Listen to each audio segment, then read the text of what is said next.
Got a black screen, which I guess should be. Okay.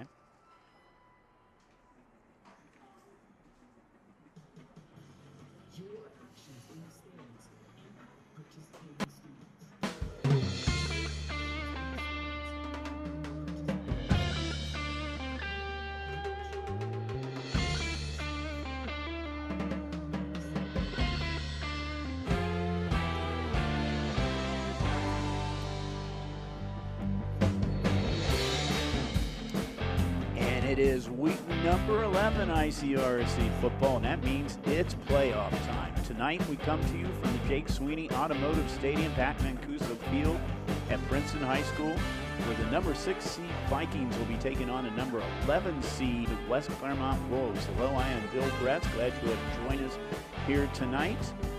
Football playoffs now have 16 teams from each region. Now, talk about this went on for several years because it was 8 for many, many years. And COVID kind of sped up the process. In 2020, everybody was eligible, and then the OHSAA decided last year to expand it to 16, and that's where they are again this season. The top 8 seeds have home games this week, including Princeton High School. And the GMC is well represented in this. If you look up there right now, 8 of the 16 teams are GMC teams. 7 of the games involve GMC teams, including, of course, the one tonight. Players to watch now for the game tonight. And we'll start with West Clermont with the Wolves, and that would be Bryson Early. He leads the team.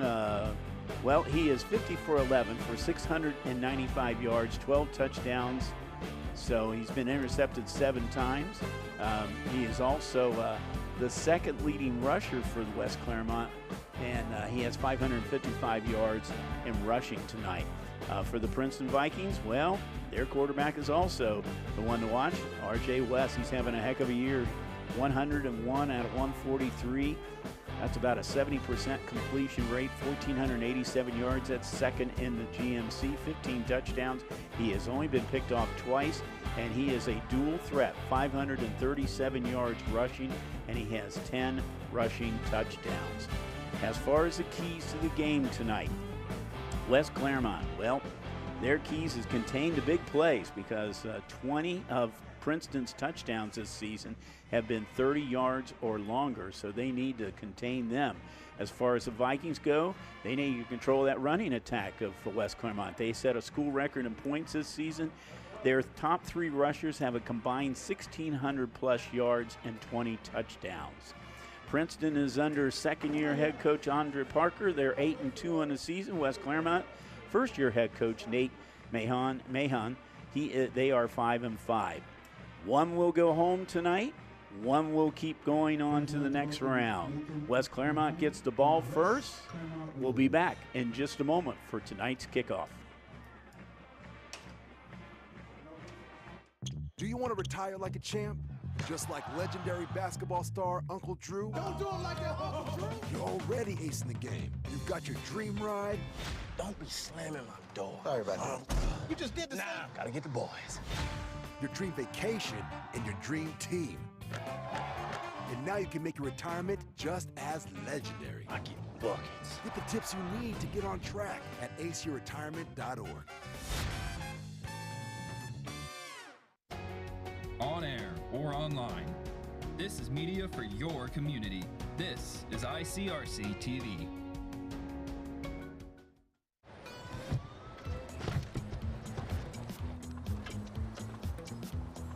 It's a short ride from your neighborhood to your naturehood. To find a neighborhood park or green space near you, visit discovertheforest.org.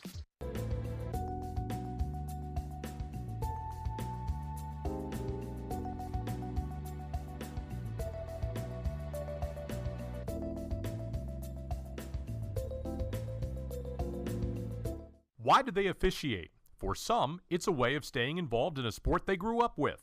For others, it's a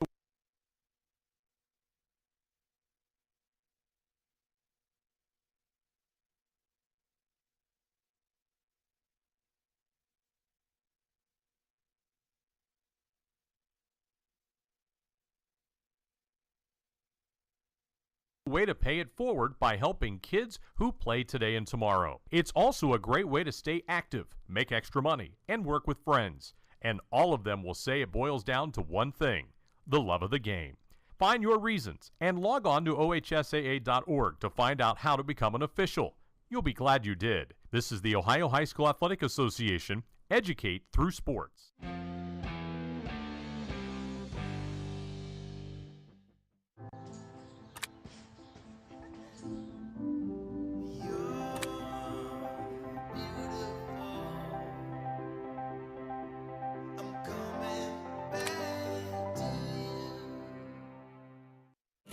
Across America, excess food is gathered by...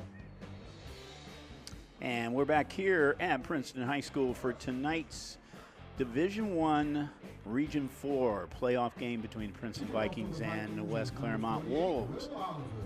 Now, West Clermont did win the toss, and they elected to receive first. So we're going to see that running attack already for the Wolves. And kickoff is going to be by Will Oliver for Princeton. About ready to get this game going tonight. Playoffs have started on a almost perfect evening for football here at Princeton High School. Glad you have joined us. Here's the kick. And it's by number 15, I think it was Chris Henry Jr., I believe, and he gets some nice yardage. Got it at about the 10-yard line, brought it out over the 20 to about the 23, 24-yard line, and that is where the Wolves will get started tonight. Their quarterback is a junior, Bryson Early. We talked about him beginning of the game. He's pretty good. We saw some defensive stats. Those defensive stats belong to his brother. We'll talk about him on defense a little bit later on. Zach Moats, Mayshawn Sanders in the backfield for the Wolves, although they are going to start with an empty backfield early in the shotgun, and we have they're changing up their this is an interesting lineup right now. Got 5 offensive linemen to the left, and that's where Early's going right now. And he picks up about 8-9 yards, or about 78 yards, I would guess, on the first down. Interesting formation that they have right there. Our officials tonight for the game, our referee is David Gramke, umpire is Ron Bayer, line judge Tim Nilsson, head linesman is Nigel Menderes, and Corey Frizzell is the back judge. And they're going to give him 6 on that one, so it's 2nd and 4 for the Wolves. West Clermont's only been in existence since 2017. We'll talk a little bit more about that as we get going. There's a pass. And pass was Chris. That pass from number 2 be short early first down. was completed to number 15, Henry Jr. Pass. Tackle was made by number 1, Caleb Clark Glover. Much. He's 50 for 111, 693 yards, only a 45% completion. They like to run it on the ground. They're going to be about a yard short now, so it'll be 3rd and 1.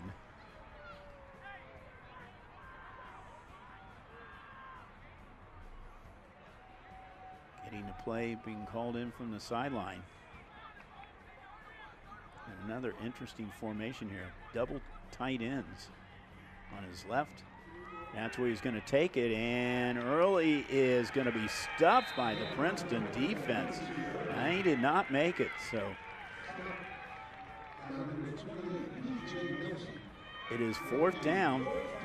Now let's see. You would think they would be punting, but they're still looking over to the sideline now, and Princeton's keeping their defense on the field. And I think they are going for it. So an interesting call early in the game for West Clermont. Early in the shotgun. Man in motion. I think he's trying to get in Princeton, trying to do a hard count to get him off sides. A couple more changes here. And they're going to call a timeout. Wow. 9:38 to go here in the first quarter, and They could not get it all set right, and West Clermont calls the time out here. They are out of the Eastern Cincinnati Conference. They came in that conference. They came in tied for fourth in the conference. Winton Woods, of course, was the league champion there with Kings and Milford, Anderson, West Clermont. They're all playing in the playoffs, as will Lebanon also. So they have quite a few teams. The interesting thing with 16 teams, you do have quite a few teams make the playoffs. And, you know, football's kind of interesting because virtually every other sport, every team makes the playoffs at the end of the season. Football has been different over the years. My gosh, when they first started in 1972, some of you might remember this, they only have 4 from each region, and 4 from the state basically made it. So, but now they have expanded out to 16, and so most of your Division 1, 2, 3, 4, 5, and 6, 7 teams make the playoffs. Here we go, hard count. Early with the ball, and he is going to be knocked down in the backfield, and Princeton takes over. They're going to have great field position. Take over at the 28-yard line. So Nick Mahon rolled the dice on that one and did not work out. As Princeton takes over on downs, they're going to spot the ball at the 30-yard line. And that's where the Vikes will go in action here. They're led by R.J. West, senior, 6'3", 190-pound quarterback. Got Rutherford and Brown Freeman in that backfield.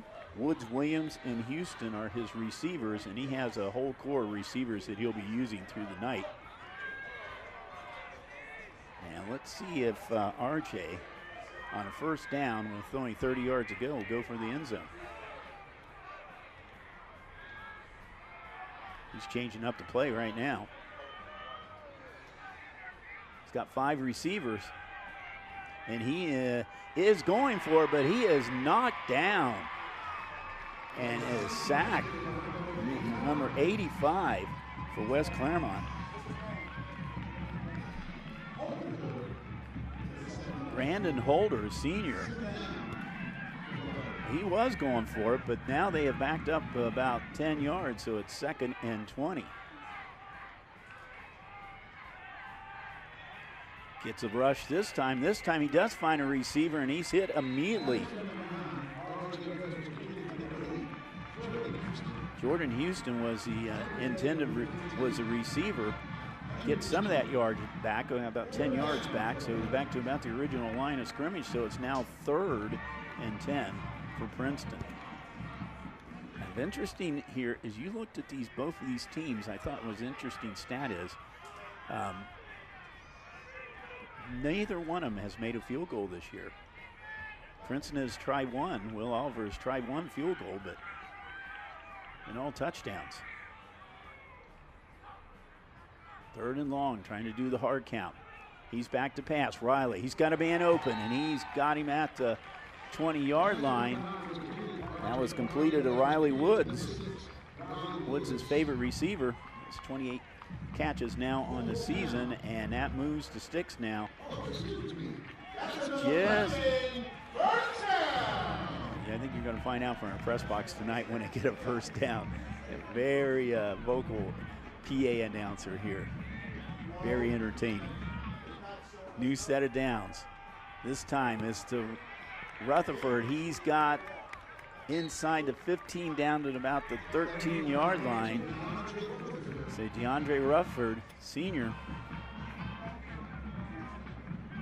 See where they spot the ball.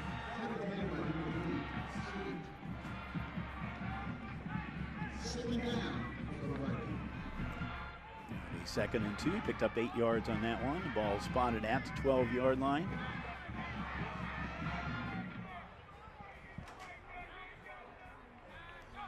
Man in motion. Gives to Rutherford again. Rutherford trips up a little bit in the backfield.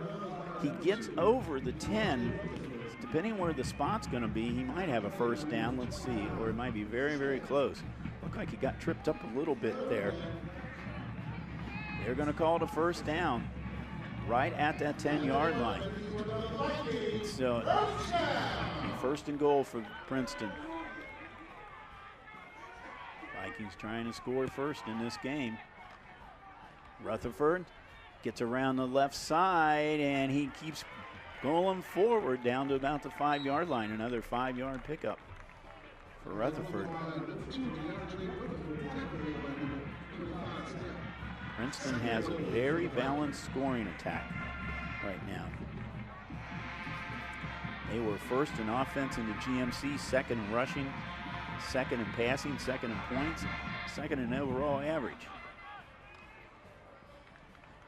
This time, it's RJ's going to keep it himself. Wes. RJ gets down to about the 2-yard line. He's going to set up a 3rd and 2. You figured this is going to be 4-down territory for the Vikings, but they like to get a score in right now as they have multiple substitutions coming in.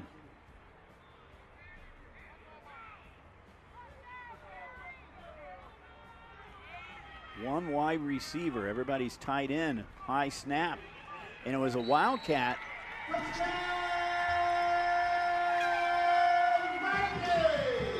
it looked like number 23. Tarantino Brown Freeman took the Wildcat, went in for 2 yards. And Princeton's on the board here with 6:07 to go. Oliver, he's been Mr. Automatic lately. Kicked it up and is no good. I just jinxed him. Sorry about that, Mr. Oliver. He come in with 25 straight, but he misses that one. But the 2-yard run by Brown Freeman gives the Vikings a 6-0 lead here with 6:07 to go in the first quarter. Said Brown Freeman took the Wildcat and went in. And for him, that is his 8th touchdown of the season. Cheerleaders we can believe in? Look no further than the high school student athletes right here in Ohio. As we see the Princeton cheerleaders. It's a beautiful night here tonight. Thanks to our great ICRC crew that's come out here tonight. We have both Dean and Michael in the truck tonight. Wow.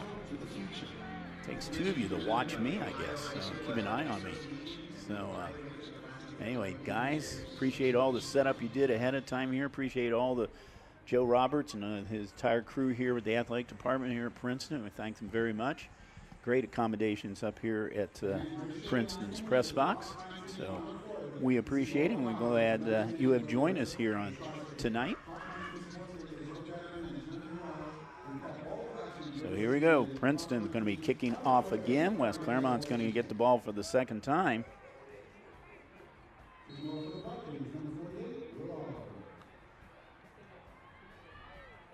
Hayden Jones, Chris Henry Jr. back. Oliver, a short kick taken by one of the up men. And he is piled up right around the 28-yard line, just about where he got it. So they have fairly good field position. And it was taken by number 8, Ariel Arana. He's a senior. So once again, to get decent field position, but last time they were 3 and out, actually 4 and out. They tried the 4th down attempt. It did not work. So let's see if Mr. Early can get that offense moving again this time around. Vikes up 6-0.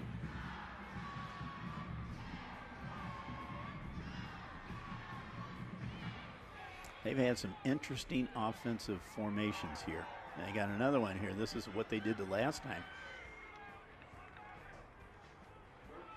And the give is number 14. He had great blocking up front there because he went over that right side. So that's Hayden Jones.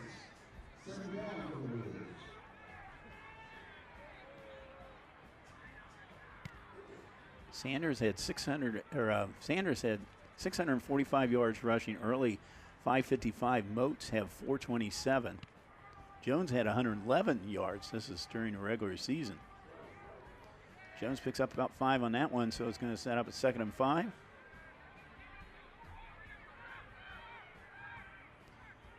Packed in tight right now.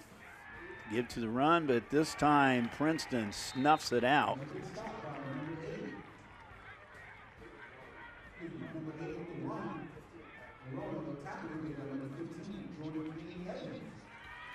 Evans with the tackle there, running with the carry. It's going to be third now.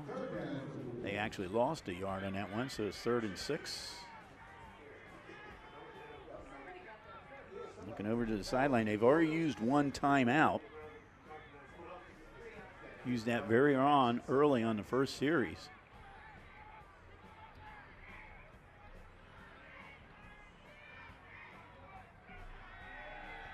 Early back to pass. He wings it out. Intended receiver is Chris Henry Jr., but he was triple covered down there, and plus the pass was a bit too far. And this time the punting unit is coming in for West Clermont. Landon Early, brother of Bryson, is the punter. He averages about 35.9. Line of scrimmage is at the 33. Looks like Riley Woods back for Princeton. He's standing around the 32-yard line. High snap. Here's a kick. And it gets a Princeton bounce. So as one of the West Clermont players fell on it at the 40-yard line. 27-yard punt. Princeton good field position now at their own 40 to start their second series. The first series they went 30 yards for the score. Andre Parker, his second year. Of course, he was many, many years over at Winton Woods, 17 years over there. 11 times he went to the playoffs. They were champions in 2009, runner-up 2017, Final Four 2018. 20 playoff wins over at Winton Woods. Trying to add to his playoff win total here at Princeton. I think that was Brown Freeman.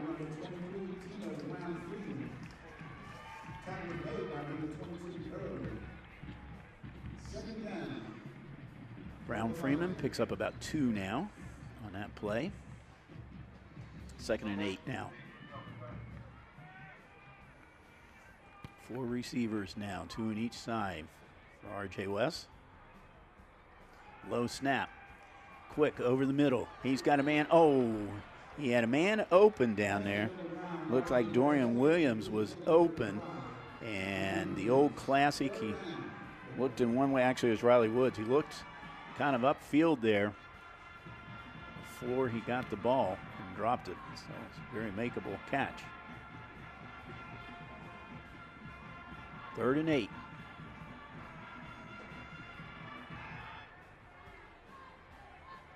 Plays being changed around. West over the middle. And that is intercepted. Intercepted by Riley Woodridge. Only the 3rd time that R.J. West has been picked off this season. But Woods intercepted that ball, ran it back about 20 yards.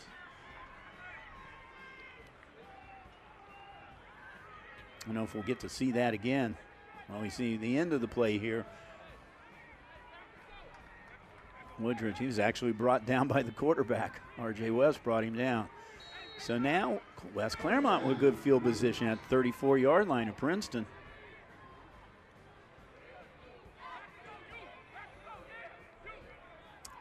And that same Mr. Woodridge, who just got the interception, is in the backfield now.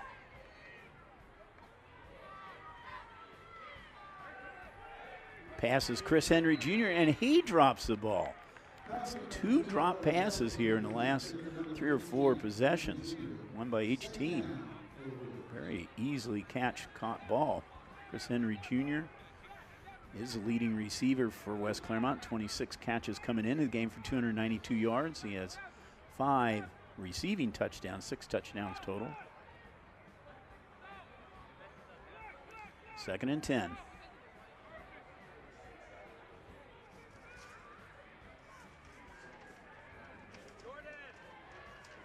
Cody Sunday is in the backfield now with Bryce Early.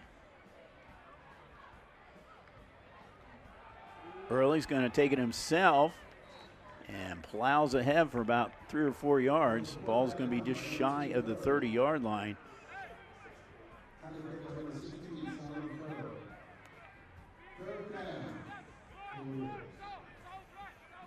Bo Rickman, sophomore, is in the game now.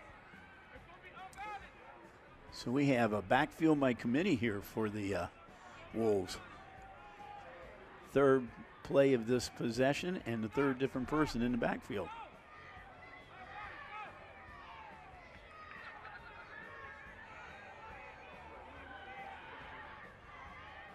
It's time to pass, and kind of lobs a pass up. It was for Rickman, but he overthrew him. Now it's up 4th down, but I'm pretty sure they're going to go for it now since they are in. They're basically only 15 yards away, or 20. Yeah, about 15 yards away from turning it around anyway if it goes out of bounds. So we're out in the end zone. So it's 4th down. Ball to 29. They have to get down to about the 24.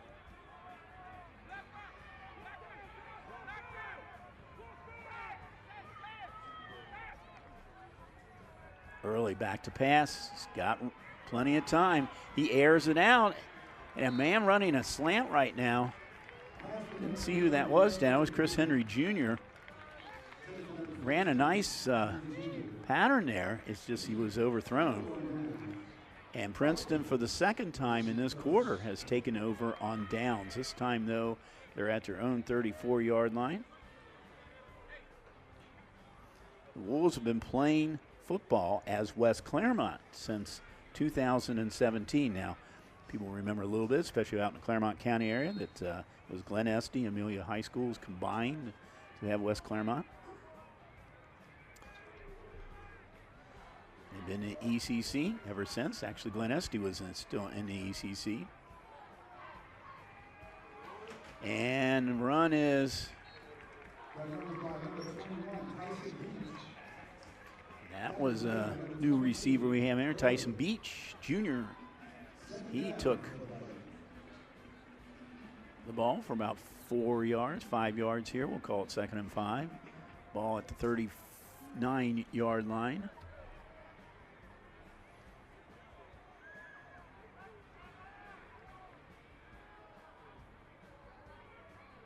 And the give is to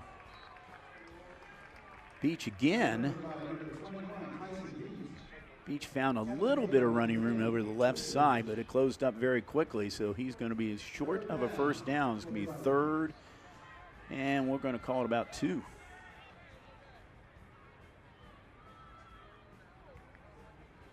Both teams doing multiple substitutions here. Or as we refer to as an announcer's nightmare here. And that is Beach again. This time he does get the first down. He loses the ball, but I think he got it back. So Tyson Beach. Beach came in with 8 carries for 135 yards for a 16.9 average. He's carried the ball about 12 yards total on this drive. First down at the 47-yard line of Princeton. Clock ticking down here, 1:28 to go. It is stopped right now for some reason. Now there it goes.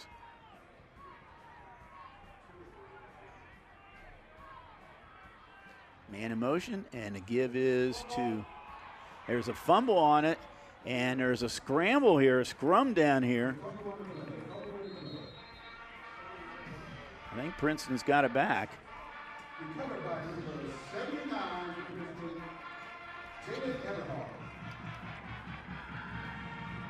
Here's the give. Play. You see, there's the ball, squirted back out. Didn't see who our ball carrier was here, but Princeton gets the ball, 2nd down. Hard-earned 4 yards on that one.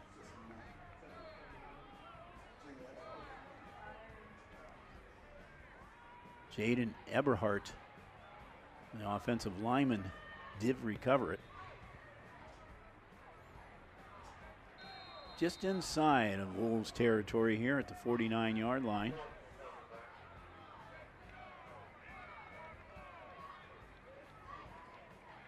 Twin receivers either side. And And our first penalty of the night. Somebody jumped. Let's see who they say it is. It was West Clermont that jumped. So Princeton, ball up to the 44-yard line. They're going to be a little bit short, but it's a very makeable first down now. It's 2nd and 1. Good job by R.J. Riley. Pull the Wolves defense off. And the give is to number 13, I believe. Let's see. No, 23, I'm sorry.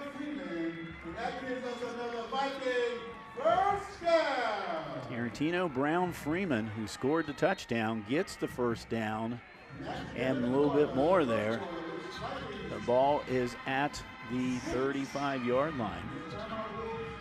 And we've come to the end of the first quarter. Princeton is up 6-0.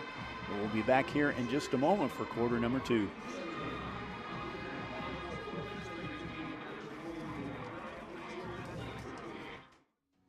Hello, everyone, and welcome to ICRC-TV Sports. That's going to be a ball game. Princeton takes the match. Shot, goal! Brings a tackle at the 10-yard line. Touchdown, Vikings! This is what matters. This is beyond X's and O's. This is the difference mutual respect makes. This is what character looks like. This is what defines us in Ohio. This is sportsmanship. School sports, it's not the outcome that matters most, but the way the games are played. This message presented by the Ohio High School Athletic Association and the Ohio Interscholastic Athletic Administrators Association.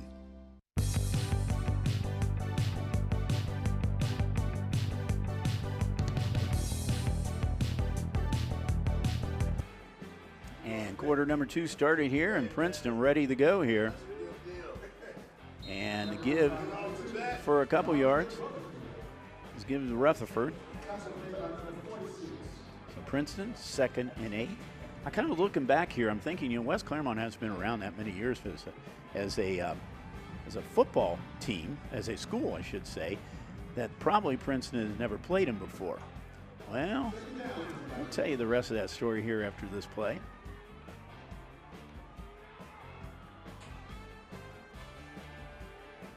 West back to pass. He's got a man open down there, and he drops the ball. Looks like it was Woods who was the intended receiver.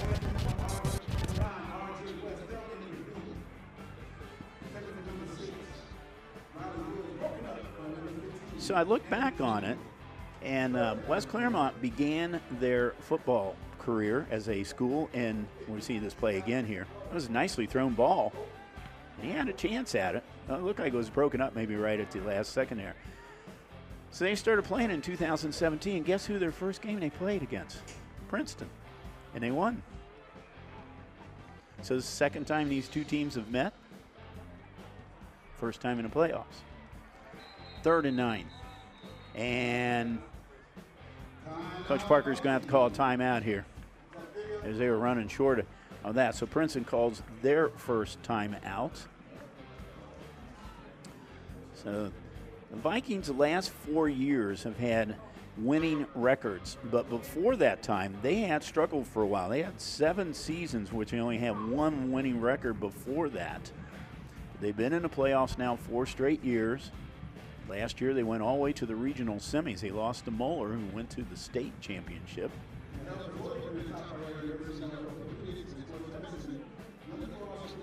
This year 8-2, 7-2. You see our banana moon up there tonight.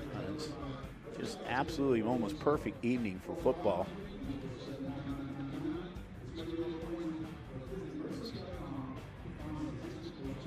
Princeton now 3rd down and about 8. They're at the 33-yard line of West Clermont.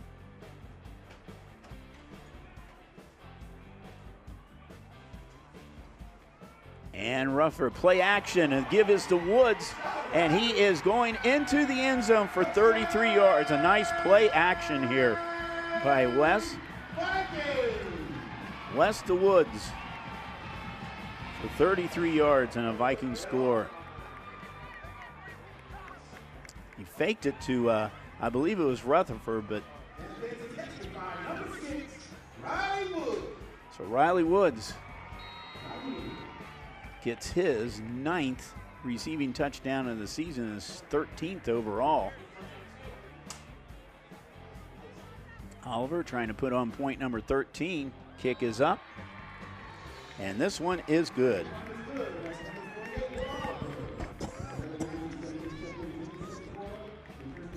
So Oliver's PAT and Princeton with the score. They scored quickly in the beginning of the game. A good field position. Now in the second quarter, R.J. West to Riley Woods for 33 yards. Oliver PAT, and it is now a 13-0 game in favor of Princeton. Okay, we're going to look at that replay. Oh, there's a replay of the kick. That's what Mr. Oliver has been doing. He only has missed 3 times this season. He's made 44 of them. He wasn't their original kicker at the beginning of the season. He came in about halfway through the first game and been the main kicker ever since. So now the Vikings will be kicking off for their 3rd time tonight. 11:17 to go in this quarter. By the way, if you want to know the information, West Clermont won that first game back in August 2017, 28-13 over Princeton.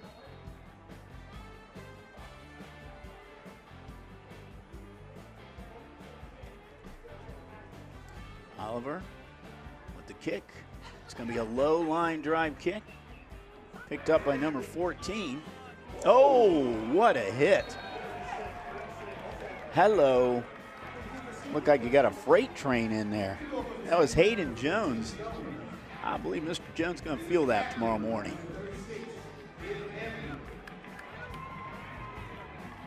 That tackle was by David Hamrick. Watch this. Hello. Whoa. So West Clermont gets the ball at the 20-yard line.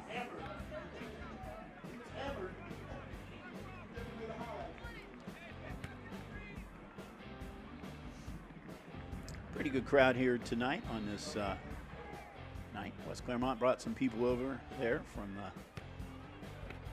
out in Clermont County. And it's a keeper now by Early. And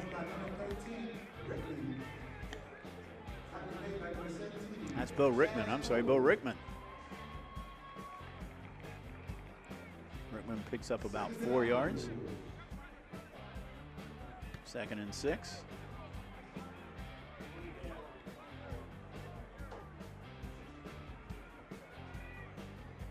Early now getting to play in from the bench. Actually, Rickman's at quarterback. Rickman passes and overthrew his receiver. Now, that's not too unusual. Rickman has quarterbacked a couple of times this year. He came in 2 for 3 with a touchdown pass. So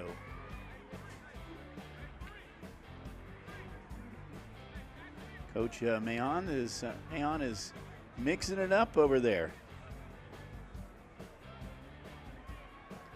You got Early and Rickman in the backfield. Kind of makes you wonder. Well, it's Early's back at quarterback again now. He passes, airs it out, and overthrew his receiver down there.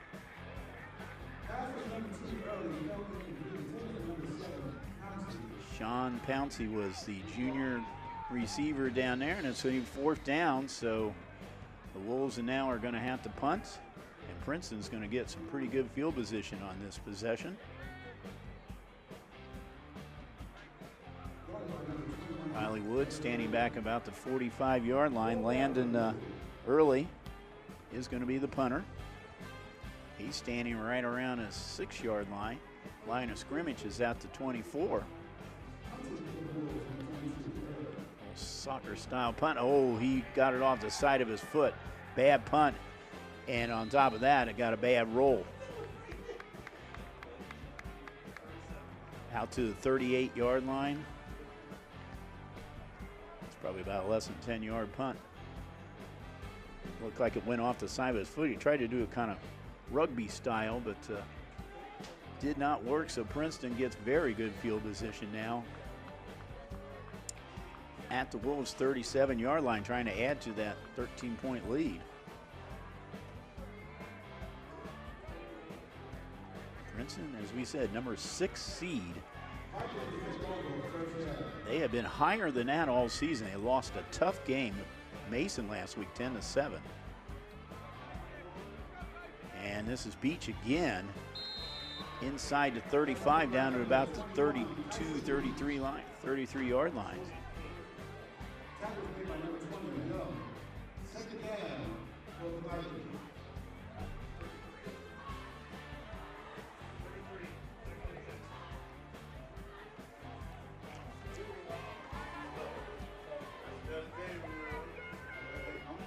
We're looking at the first quarter stats here. Talking a little bit about that here after this play. Woods in motion. Over the middle, and pass is broken up. Landon early broke that up. Time of possession, Princeton had a little bit of edge on the time of possession. So they, as far as total yardage go, well, Princeton had 16 plays for 58 yards. West Clermont 11 plays for 12 yards. 12 yards rushing, 12 yards offense at half. Third and about 7. Quick pitch over the middle and almost picked off by West Clermont. The intended receiver was Woods. So 4th down, let's see what Coach Parker's going to do on this one. They're going to go for it. Not too surprising.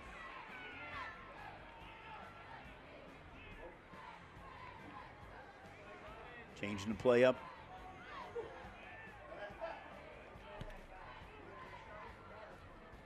Fake to Rutherford. Now the catch is by Rutherford. Rutherford gets away from one tackle, gets away from another one, and goes all the way down to about the 9-yard line. What a play by DeAndre Rutherford. West faked to him first, and then Rutherford broke out of the backfield. He hit him with a pass, and Rutherford took about 20 yards on that play. And Rutherford with the give, with the play that time, picked up around about 4 or 5 yards. 2nd down and goal at the 4-yard line.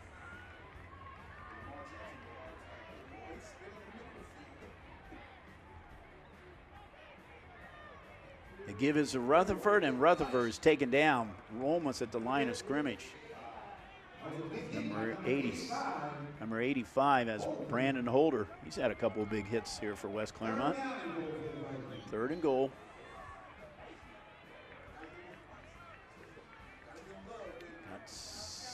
Many substitute changes here for both teams, defense and offense.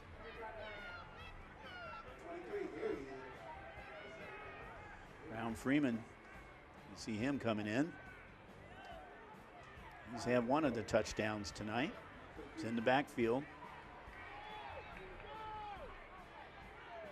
West, no, it's a shot. It's a wildcat again to Brown Freeman, and he's not going to get it this time. He got it the last time on a wildcat play. West Clermont was looking for it this time, it looks like. He's actually maybe lost a yard on that one. Now let's see if they're going to take the field goal on this one. Yeah, they are. Now Will Oliver's only had 1 field goal to attempt this year. This one's going to be a relatively short one. It'll be about 14-yarder. We'll go with 21 yards on that one. 21 yards. Kick is up, and it is good. So Oliver, 21-yard field goal, his first of the season. With 7:19 to go here in quarter number 2, Princeton now goes up 16-0. So Oliver, 21 yards. That's 16. That field goal is really pretty important if you think about it down the road here. If it stays fairly close, that's like getting a 2-point conversion in here. So two 2-point conversions, since they did miss the 1-point conversion.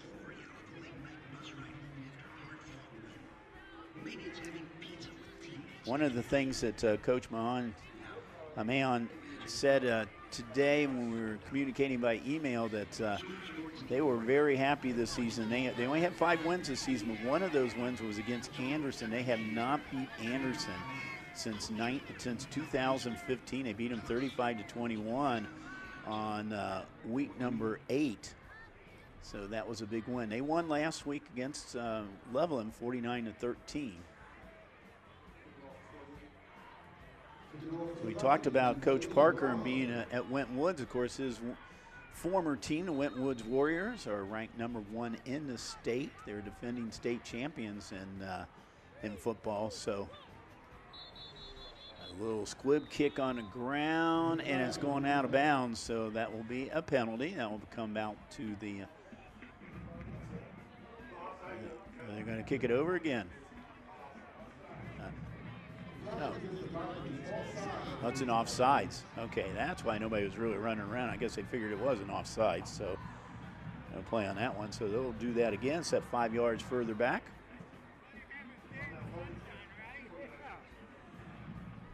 Jones and Henry are back deep for the Wolves.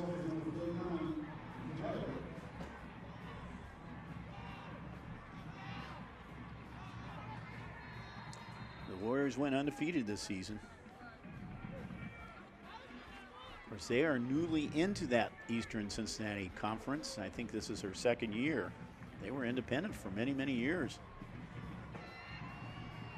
This kick is also going to go out of bounds, and that will be the penalty.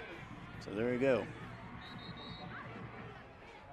Yeah, they were independent for many, many years. They were in the Fort Ancient Valley League, and when that league broke up some years ago and those teams all scattered around to different leagues, Winton Woods found themselves kind of all alone. Nobody wanted them in the league, and they couldn't find anything that would fit them, so they went independent for many, many years. And I said, I believe this is their 2nd season in the ECC. They joined that league along with Lebanon and Little Miami. So to boast that league to 10 teams. GMC, of course, has been 10 for many, many years. Dakota West ran the table this year. They won the league 9-0, 10-0 overall. First time in Lakota history, not even West, East, and regular Lakota, that they were undefeated this year. The winner of this game will get Lakota West and Lebanon. The winner of that game. Early, he's got a man wide open. That's number 14. That's Hayden Jones, and Jones is going into the. He's going into the end zone for a touchdown. No flags on the field. We're going to give that 60 yards. He was all alone out there. There was no one near him. So early, the Jones, 60 yards. With 7:08 to go here, as West Clermont now has got on the board.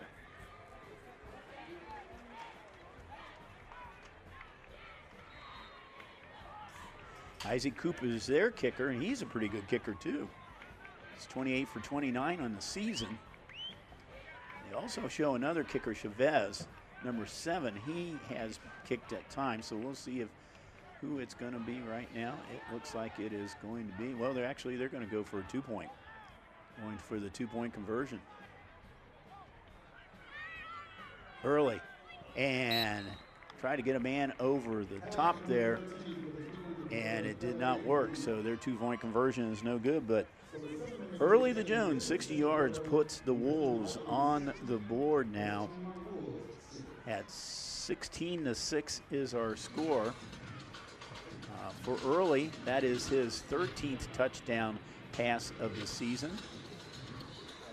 And for Jones, that is his 5th touchdown he has received this season. He has 6 total touchdowns on the season. So they strike quickly, 60 yards.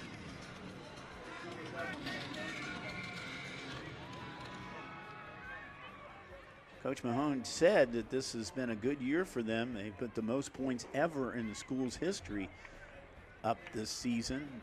West Clermont scored 274 points during a regular season.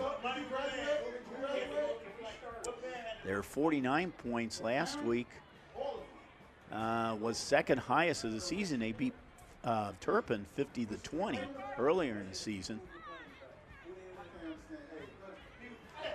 And as we said before, known for their rushing, over 1,600 yards from their top 3 rushers, but they scored on a pass. So 7:08 to go here in quarter number 2.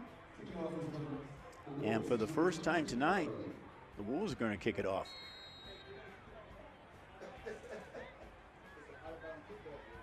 And it looks like their kicker is going to be Landon Early. He's shown as the punter, but he's also the kicker. Back for Princeton, it'll be Woods, Clark Glover. And that's a short one. They tried. Not sure if they really tried an onside kick. Kind of looked down there, didn't see exactly what was going on there, but it was a short kick. And Princeton's got good field position here.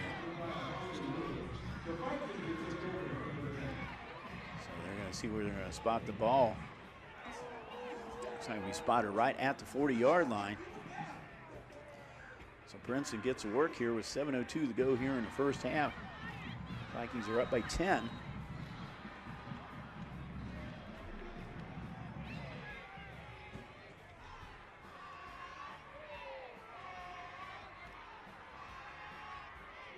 And the give is Rutherford.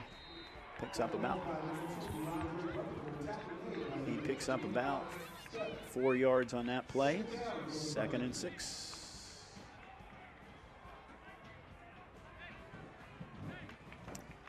We said 7 of the 8 GMC teams are playing tonight. West 3rd seed, Mason 5th seed, Princeton of course the 6th seed, and Fairfield 8th seed are all playing home games tonight. And the give, breaks through the tackle here is Rutherford. DeAndre Rutherford into West Clermont territory, picks up about 12 yards on that play, and it'll be a first down. As I said before, you're going to know when it's a first down.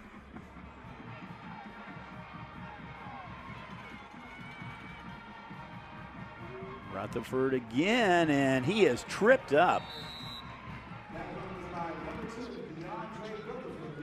Number 10, Riley Woolridge, tripped him up. Well, he would have gone for another 10, 15 more yards. So you're just short of a first down. 2nd and 2, ball at the 37 of West Clermont.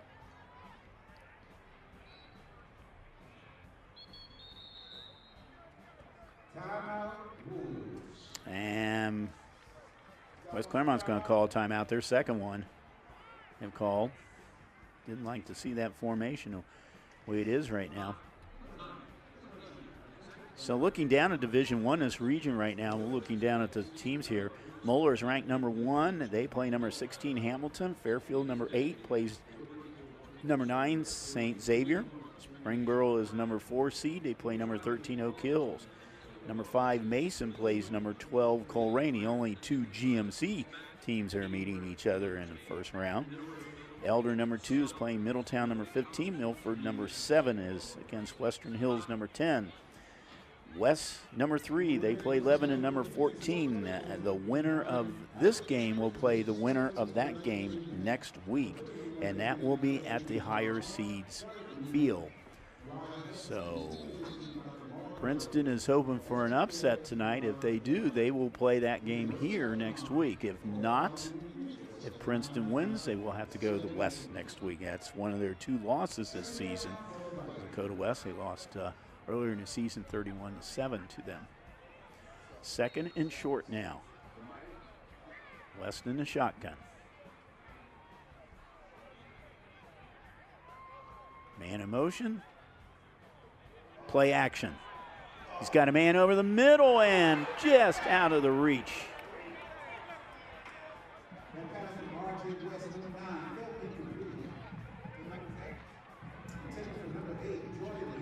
That was for Jordan Houston. He's a junior. Houston just about got it on a slanting route there and just about got that pass. That would have been good for a touchdown. 3rd and short now. West. Another man in motion, this time to Rutherford. Rutherford's got some running room. Is tripped up a little bit at the 25-yard line, picks up about another 3 or 4. So he picks up about another 12 yards. Rutherford is doing a yeoman's work out there tonight. He came in the leading rusher at 612 yards, was good enough to be 5th in the GMC with 8 touchdowns. He won them tonight. Rutherford again, inside the 20.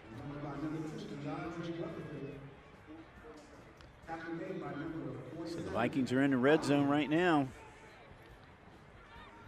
Barely in the red zone. They're marking it right at the 20-yard line. 2nd and 8.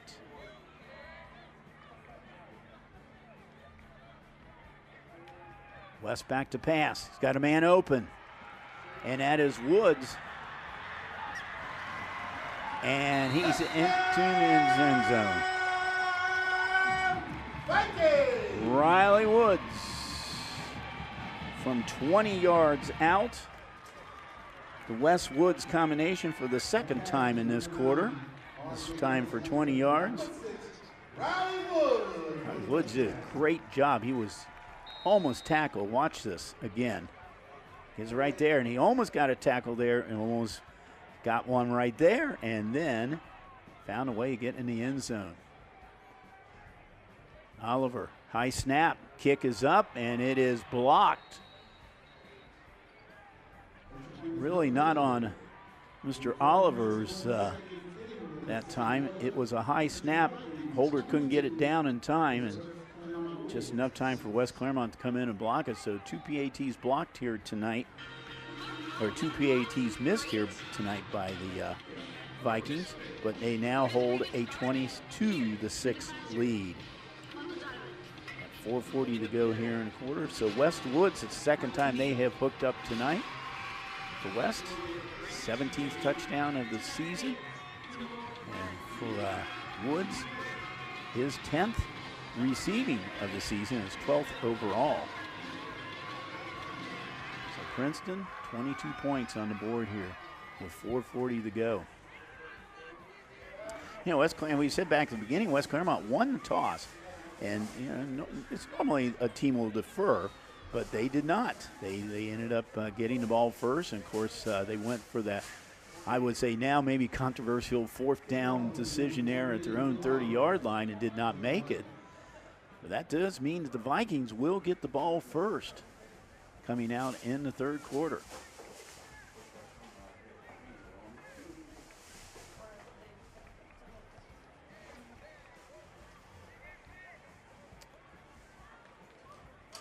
Wolves have been in the playoffs 3 times, 2017 and then 20 and 21. They were both there, so this is their 4th time in the playoffs.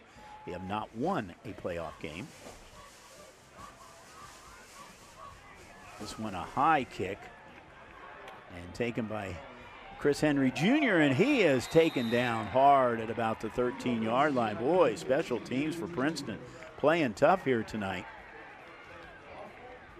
Looks like that hit was by number 4, We do not have a number 4 on here.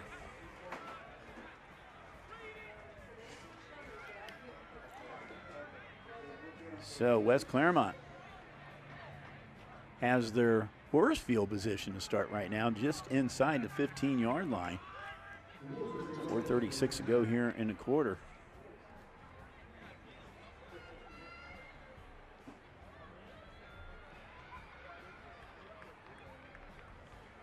Princeton's defense has been pretty good this year. Came in second overall in the GMC, first against the rush. They've been doing a very good job of that tonight.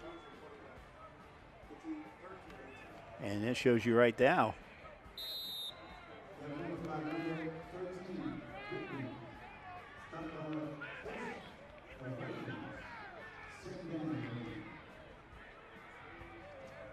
Bo Rickman with the carry. Gets back to about the line of scrimmage.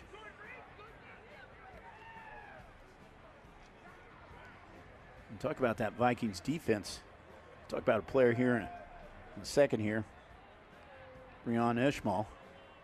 Talk to me about through this play. He's had some pretty good stats this year.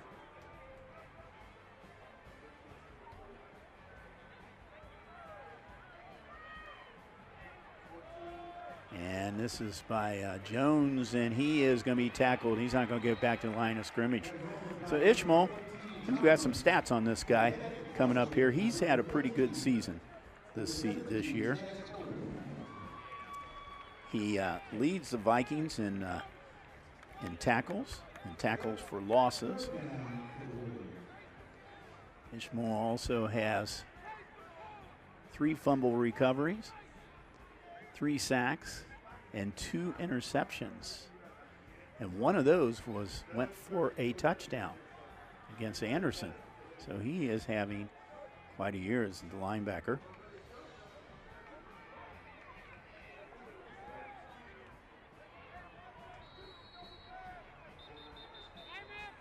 And West Clermont's going to take their final time out of this quarter with 2:58 to go. Where they took that early timeout in that first series. Now they have taken 3 so far. Princeton, they've been in the playoffs. How many times? This is their 18th time in the playoffs. They have been state champions 3 times, state runner-up 3 times over the years. Of course, 22-14 record in the playoffs overall. A lot of those wins by the great Pat Mancuso, who this field is named after. People who have followed football around Cincinnati have known Pat for many years, and the last time I heard about him, that was last year, and I think he was doing okay. He was living nearby in this area here, but he was doing fine. I had the pleasure of meeting him some years ago. Very class gentleman. You see the Pat Mancuso field there, from field level there. I don't know if that's our main man, Eric Johan, down there in the field. Well, that might be our cameraman, Stan Still. I don't know. We'll have to see. Vikings have led the whole way.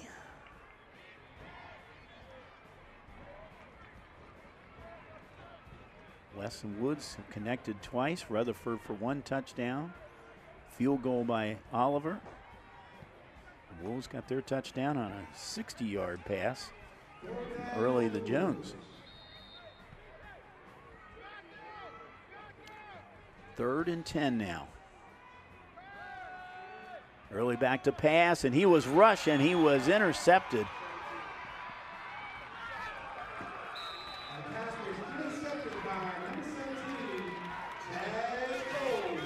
Chaz Cole with the interception. And he was really being rushed and had to get rid of that ball. He was back about the 5-yard line.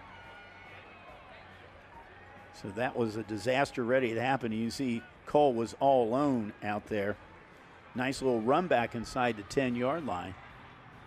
And for Cole, that's his 4th interception of the season. He came in second in a GMC.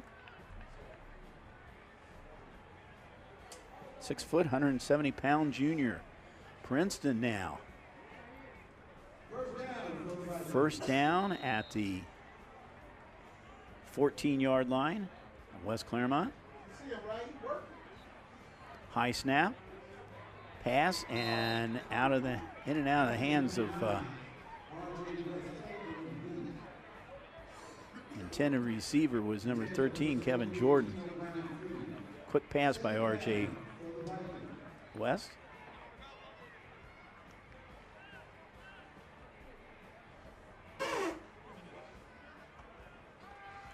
So the Vikings with 2:47 to go here in the first half, knocking on the door again. Another high snap. This time Rutherford, or not Rutherford, I think that was Beach.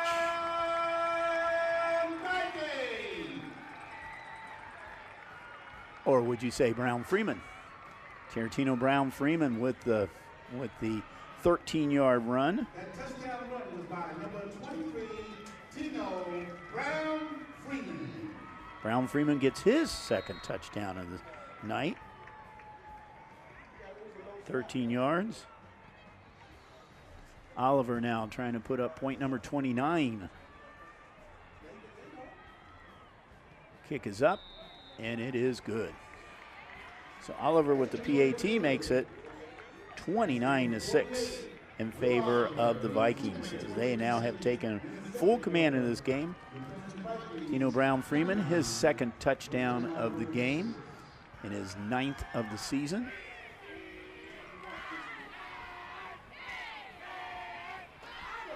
So Princeton now a comfortable 23-point lead.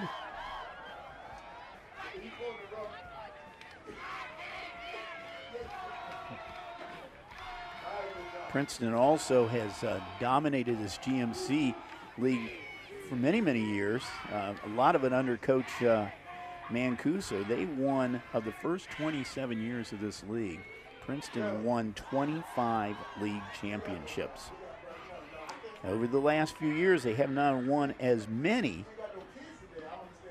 Their actually last league championship was in 2003. That was shared with Cole Rain. Before that, 1998. So they play in a tough league, and they've shown it by doing very well in the playoffs.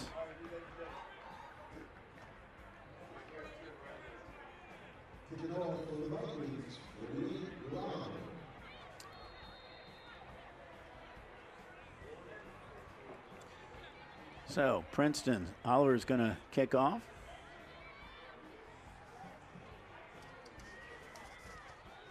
Who's worse, Brown, him that threw down there or Arnold? Kick is high. Taken by Chris Henry Jr. And he's hit hard around the 20-yard line. Some hard hits here by the Princeton special teams. And on the kickoffs, they have kept West Clermont deep in their own territory. Ball going to be spotted right about the 21-yard line with 2:37 to go here in the first half.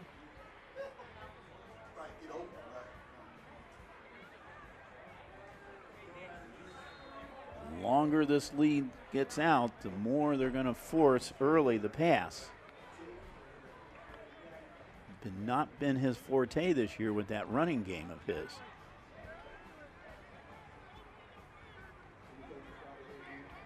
Changed up a little bit, moved a couple of offensive linemen now coming over that direction early. And even with the extra offensive lineman over there, early only gets about a yard.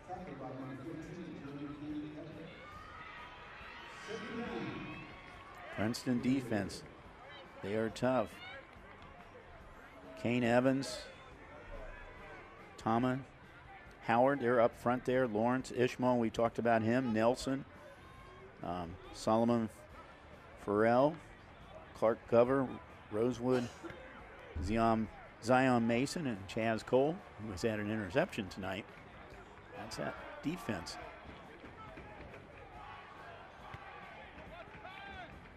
2nd and 9.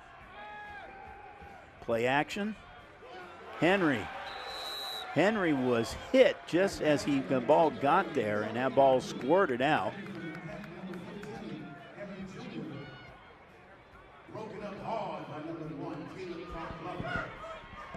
Clark Glover was the senior who broke that up. Watch this again. He had the ball, and wow, right there. As soon as he got the ball, perfect hit by Clark Glover. 3rd and 9.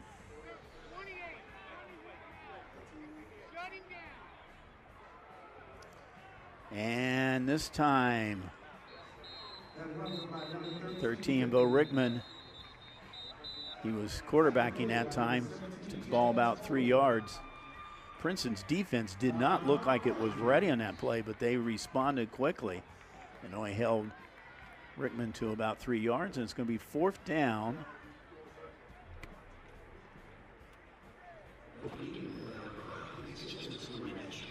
And I think Princeton had to call the timeout because Clermont doesn't have anything left here, so they called the timeout. See what they're going to do right now, because they assume that West Clermont's going to be punting, and Vikings are going to get good field position, 1:39 to go.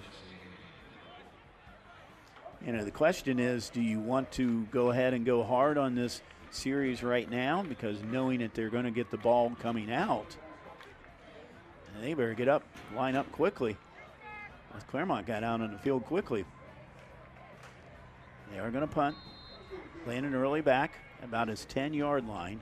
Line of scrimmage is at the 26. The kick is up, and it was almost blocked. It was not a good kick at all.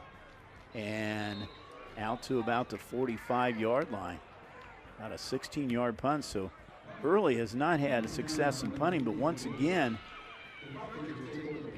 the special teams of Princeton doing a great job putting the pressure on the kicker, giving their offense good field position.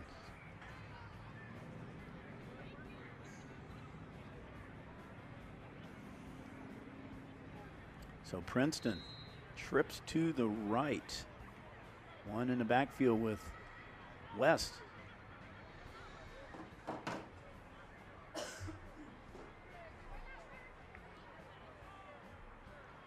Changing the play around. Rutherford in the backfield with West. West back to pass.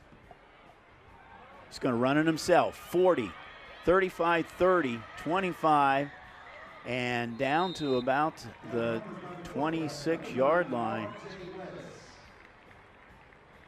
About a 14-yard run.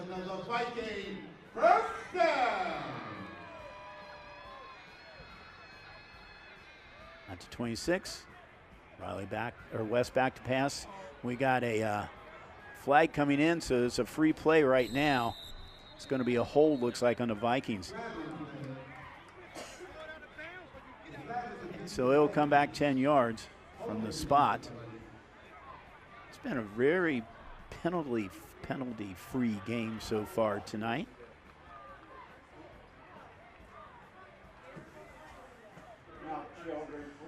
And the spot of the foul was at that 26-yard line.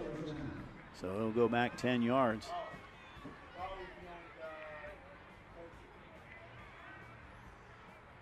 Ball right outside the 36 now. 1st and 20 now for the Vikings.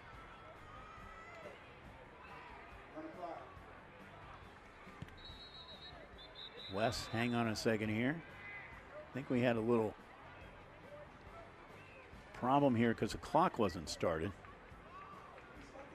So I think they're going to go. Now they're starting the clock. They're going to start to play all over again. It's under a minute to go here in the first half.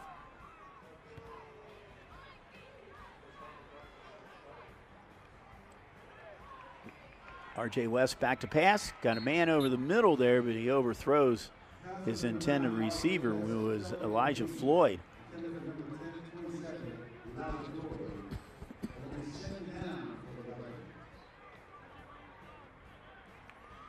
Second and 10, or 2nd and 20, I'm sorry. Does stop the clock, though. 47 seconds ago.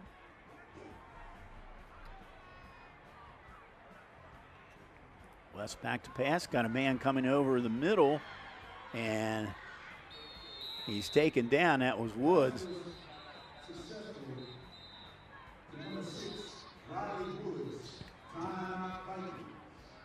Riley Woods really didn't get back to the line of scrimmage. He's doing a little bit of east-west, not north-south running right there.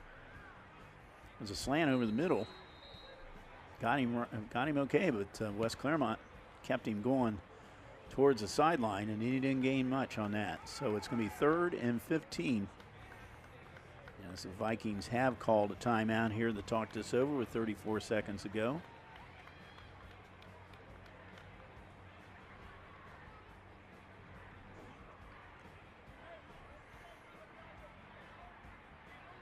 If they get another score on here, I believe it's 30 is the magic point for the running clock, and that would be a 30-point lead if they get the PAT.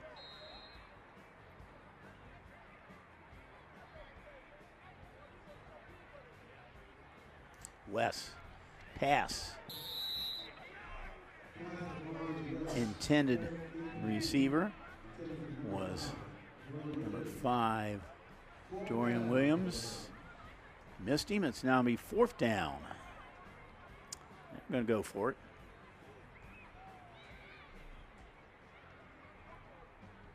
Ran about 5 seconds off the clock there, 30 seconds ago.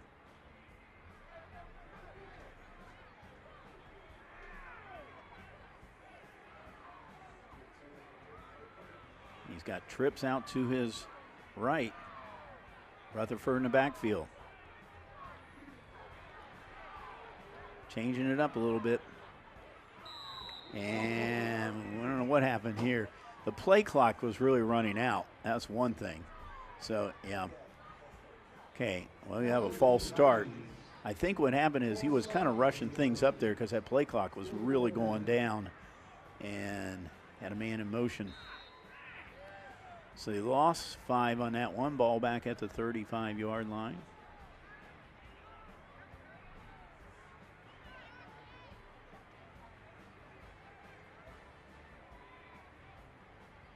Wes looking left. Lobs it up. Got a man open down there. Well, he was moving for a bit, but got triple covered right at the last minute there. Chris Henry Jr. picked it up there. And West Clermont now takes over on downs at their own 35-yard line.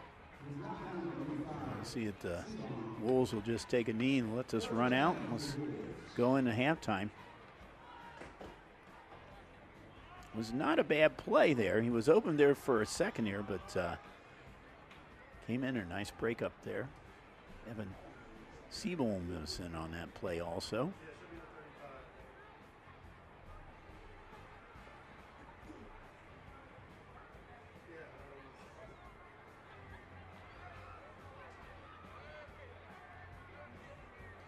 The ball is, they were discussing where the ball should be. It should be at the 35-yard line. That's where the first down marker is. There we go.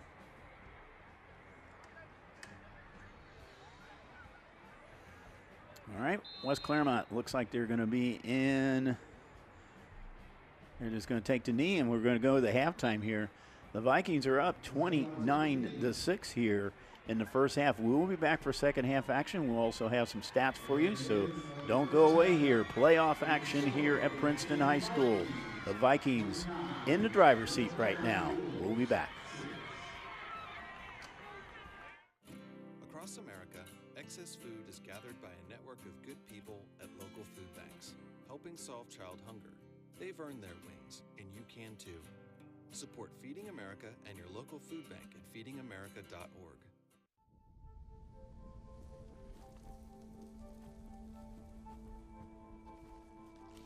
Eva Marie smoked.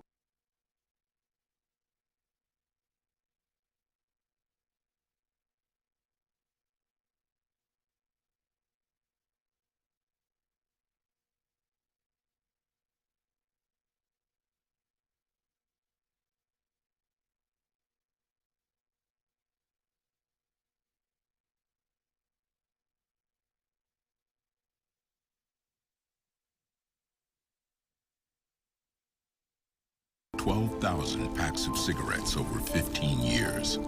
She quit, and now there's a new lung cancer screening that could save her life. You stopped smoking. Now start screening. No matter how much you smoked, early detection could save you.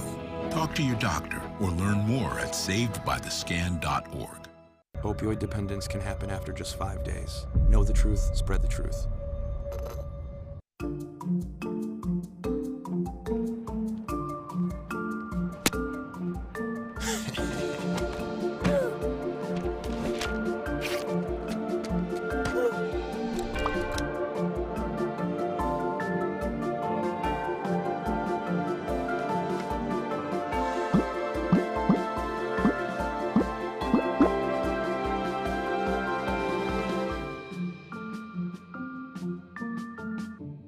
Do you want to retire like a champ? Just like legendary basketball star Uncle Drew? Don't do him like that, Uncle Drew. You're already acing the game. You've got your dream ride. Don't be slamming my door. Sorry about that. You just did the same. Gotta get the boys. Your dream vacation and your dream team. And now you can make your retirement just as legendary. I get buckets. Get the tips you need to get on track at aceyourretirement.org. On air or online. This is media for your community. This is ICRC-TV.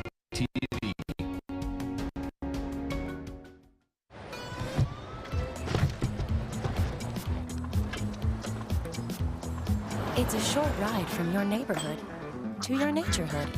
To find a neighborhood park or green space near you, visit discovertheforest.org.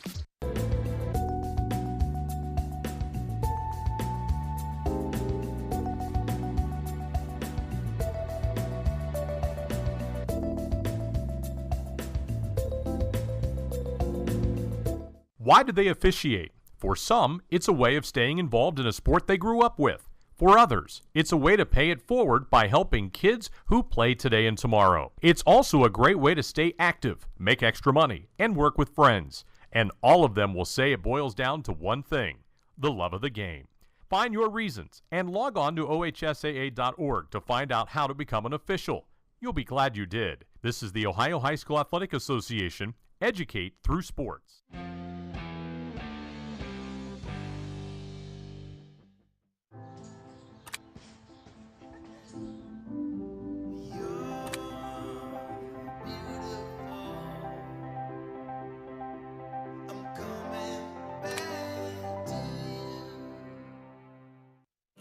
Across America, excess food is gathered by a network of good people at local food banks, helping solve child hunger. They've earned their wings, and you can too. Support Feeding America and your local food bank at feedingamerica.org.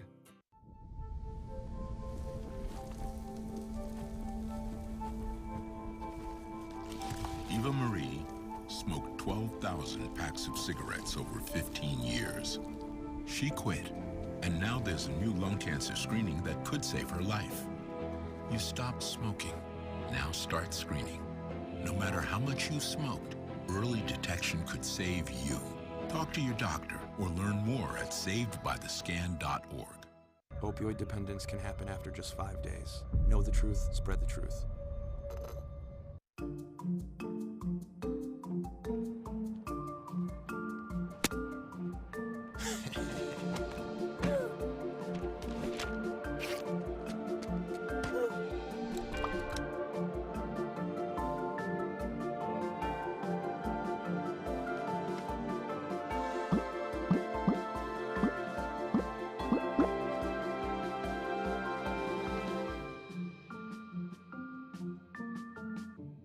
Do you want to retire like a champ?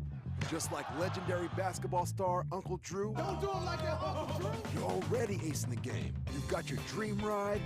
Don't be slamming my door. Sorry about that. You just did the same. Gotta get the boys. Your dream vacation and your dream team. And now you can make your retirement just as legendary. I get buckets. Get the tips you need to get on track at aceyourretirement.org.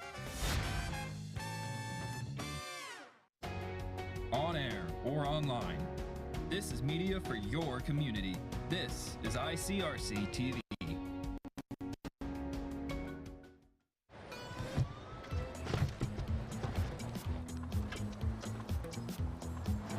short ride from your neighborhood to your naturehood.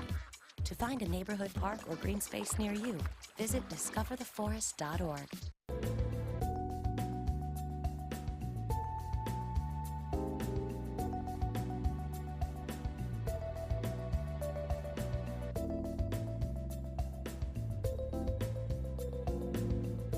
Why do they officiate? For some, it's a way of staying involved in a sport they grew up with. For others, it's a way to pay it forward by helping kids who play today and tomorrow. It's also a great way to stay active, make extra money, and work with friends. And all of them will say it boils down to one thing: the love of the game. Find your reasons and log on to OHSAA.org to find out how to become an official. You'll be glad you did. This is the Ohio High School Athletic Association. Educate through sports.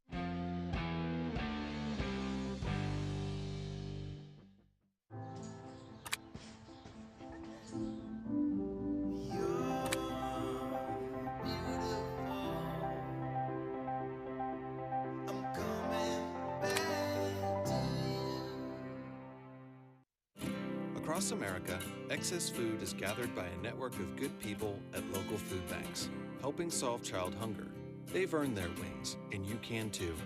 Support Feeding America and your local food bank at feedingamerica.org.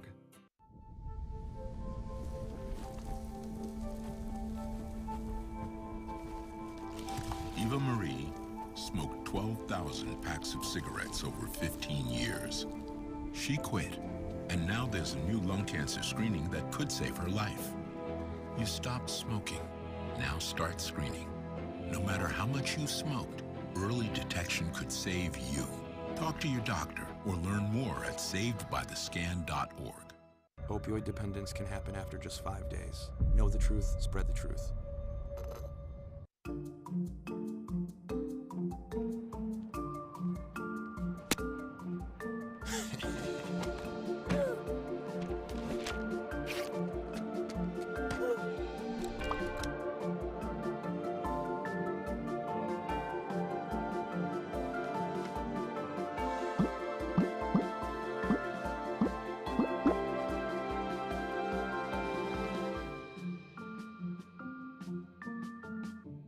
Do you want to retire like a champ?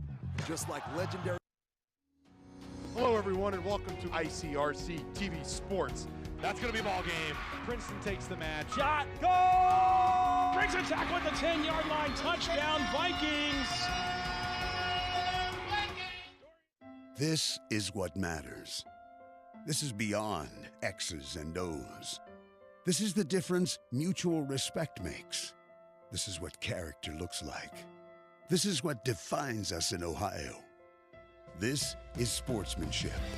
School sports, it's not the outcome that matters most, but the way the games are played. This message presented by the Ohio High School Athletic Association and the Ohio Interscholastic Athletic Administrators Association.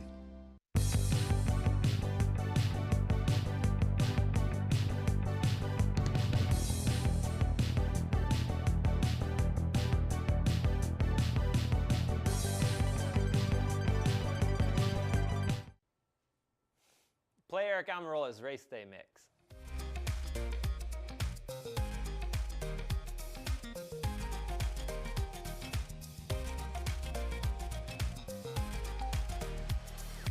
The year was 1907. The Cubs won the World Series and the Ford Model R hit the assembly line. While here in Ohio, school administrators came together to form the Ohio High School Athletic Association. One thing that hasn't changed since 1907 is the dedication of the OHSAA to education-based athletics in Ohio. School sports teach responsibility, sportsmanship, and life lessons that stay with students long after their playing days are over. The OHSAA seeks to prepare students not for the next level of sport, but for the next level of life.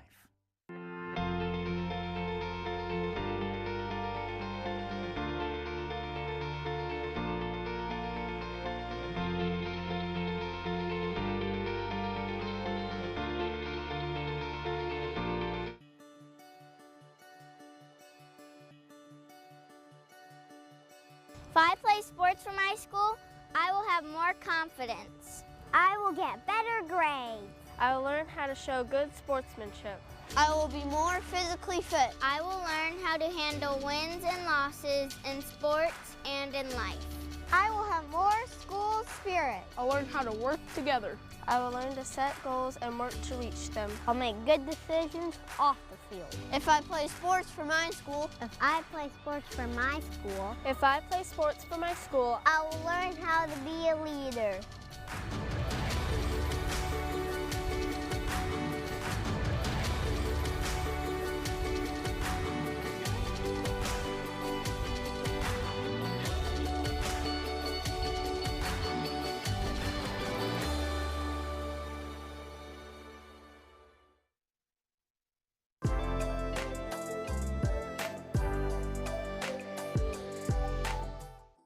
Freedom. It's at the core of who we are. The freedom to live without fear, to jog where we please, to wear a hoodie. The freedom to breathe. Before we celebrate the freedom most Americans have, we must fight for the freedom all Americans deserve. Because all lives can't matter until Black lives matter.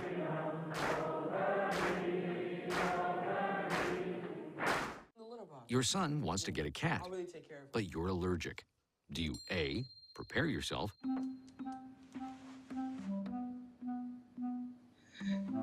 B, make the best of it, C squared equals 25. Good job. or C, find a loophole? When it comes to parenting, there are no perfect answers, but that's okay, because you don't have to be perfect to be a perfect parent. Teens in foster care will love you just the same.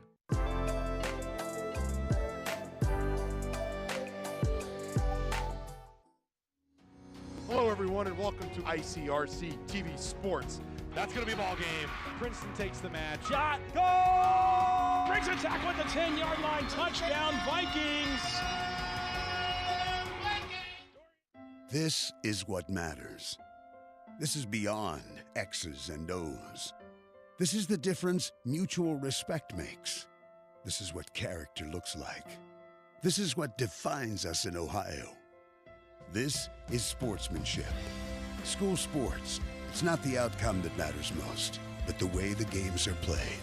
This message presented by the Ohio High School Athletic Association and the Ohio Interscholastic Athletic Administrators Association.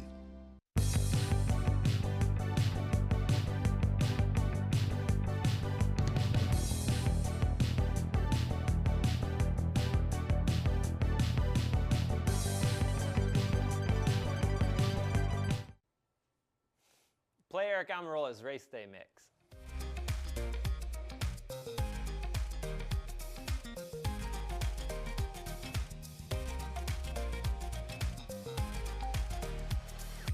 The year was 1907. The Cubs won the World Series and the Ford Model R hit the assembly line. While here in Ohio, school administrators came together to form the Ohio High School Athletic Association. One thing that hasn't changed since 1907 is the dedication of the OHSAA to education-based athletics in Ohio. School sports teach responsibility, sportsmanship, and life lessons that stay with students long after their playing days are over. The OHSAA seeks to prepare students not for the next level of sport, but for the next level of life.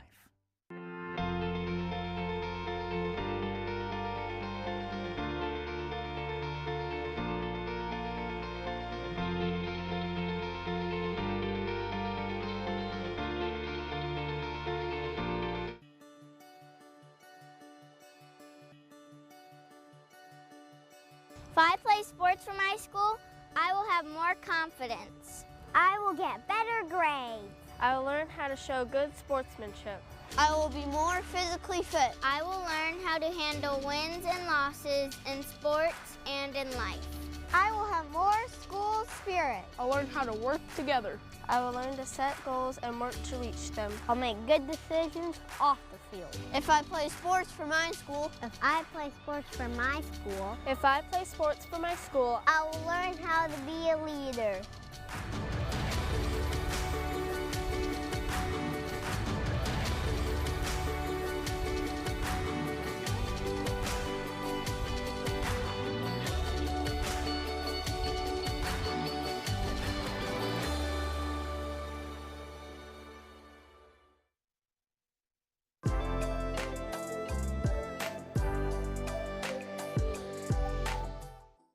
Freedom. It's at the core of who we are. The freedom to live without fear, to jog where we please, to wear a hoodie. The freedom to breathe.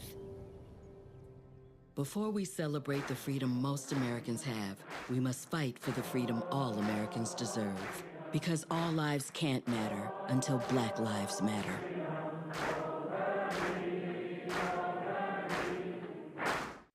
Your son wants to get a cat, but you're allergic. Do you A, prepare yourself,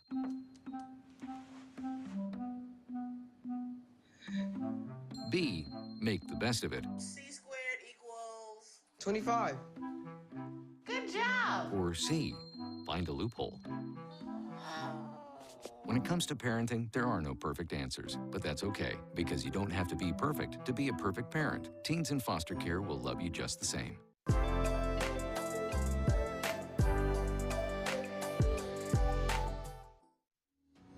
Hello, everyone, and welcome to ICRC-TV Sports. That's going to be a ball game. Princeton takes the match. Shot, goal! Brings a tackle at the 10-yard line. Touchdown, Vikings! This is what matters. This is beyond X's and O's. This is the difference mutual respect makes.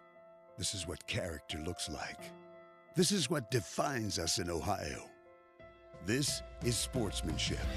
School sports, it's not the outcome that matters most, but the way the games are played. This message presented by the Ohio High School Athletic Association and the Ohio Interscholastic Athletic Administrators Association.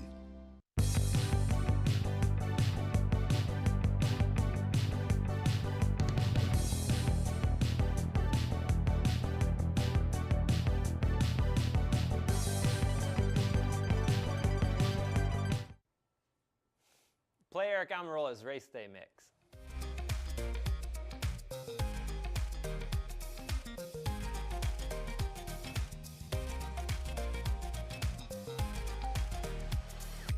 The year was 1907. The Cubs won the World Series and the Ford Model R hit the assembly line. While here in Ohio, school administrators came together to form the Ohio High School Athletic Association. One thing that hasn't changed since 1907 is the dedication of the OHSAA to education-based athletics in Ohio. School sports teach responsibility, sportsmanship, and life lessons that stay with students long after their playing days are over. The OHSAA seeks to prepare students not for the next level of sport, but for the next level of life.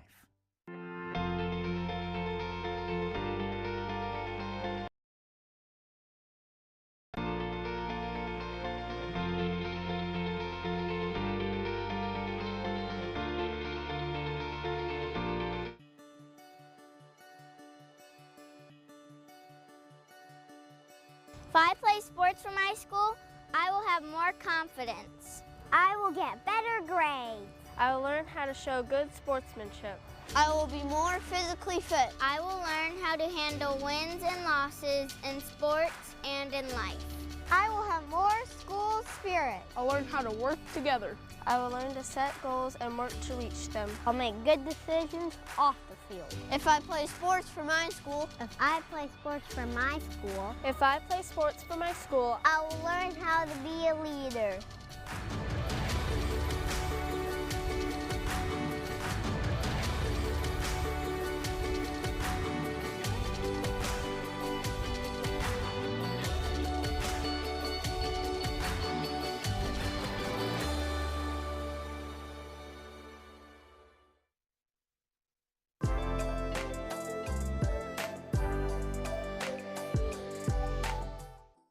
Freedom. It's at the core of who we are. The freedom to live without fear, to jog where we please, to wear a hoodie. The freedom to breathe.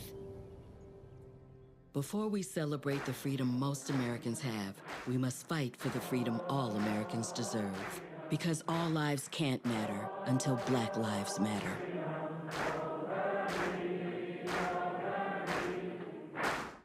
Your son wants to get a cat, but you're allergic. Do you A, prepare yourself,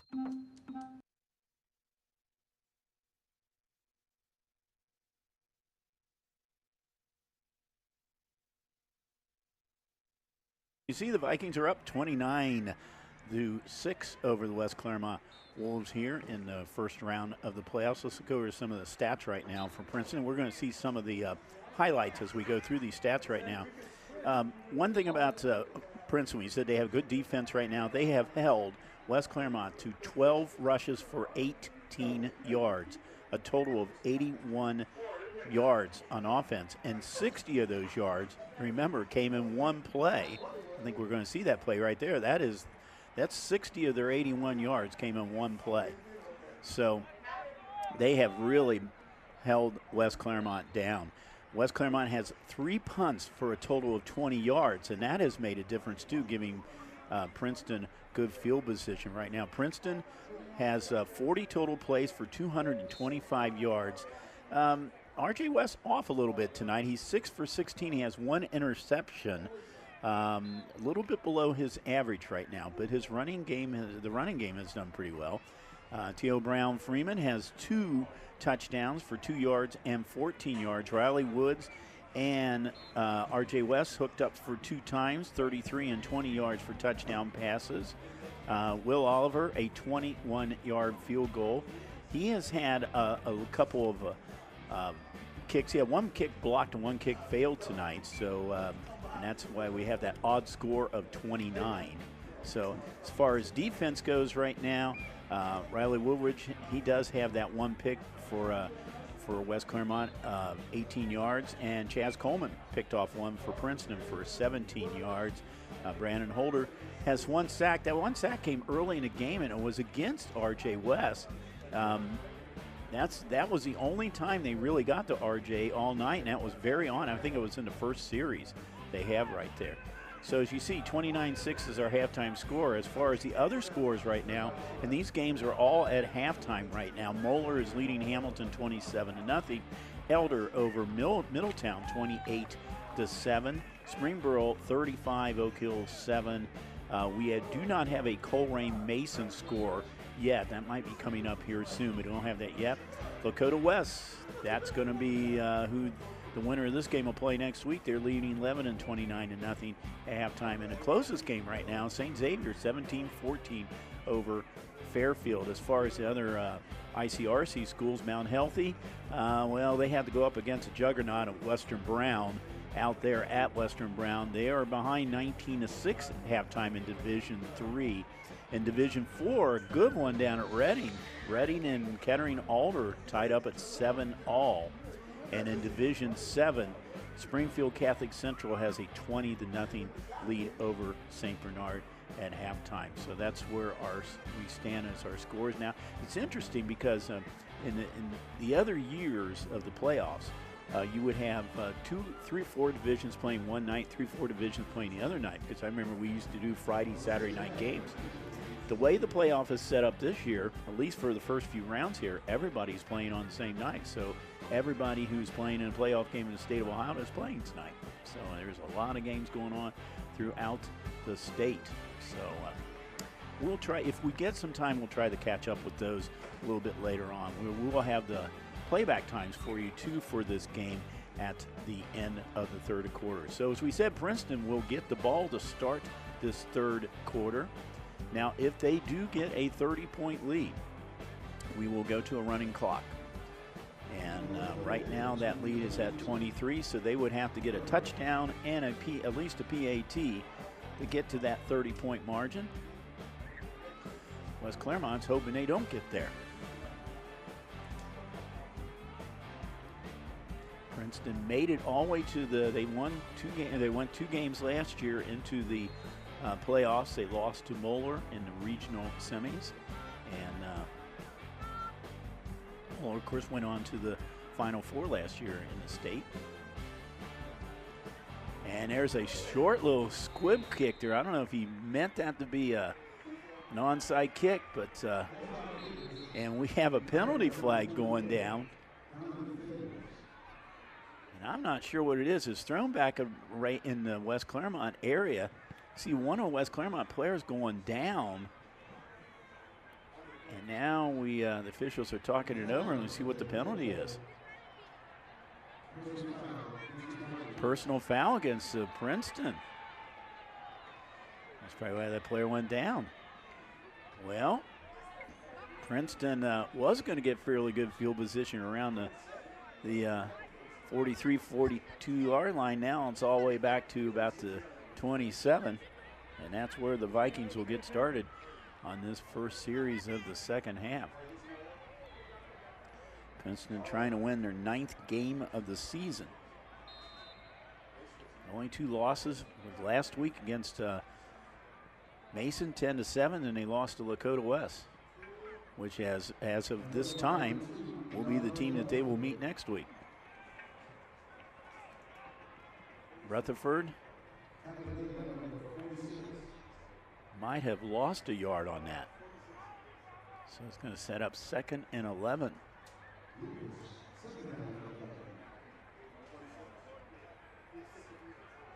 High snap. Rutherford trying to push that offensive line ahead, and he does break through out to around the 40-yard line. We have penalty flags coming down out to about the 43. I think there was a fumble on the play.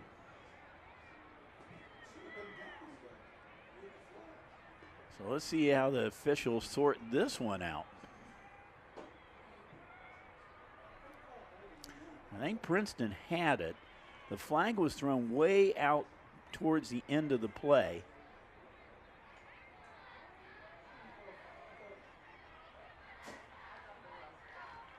It might be number 10, Dwayne Richardson, is who we got the camera on right now. I don't know if he was the one with the ball.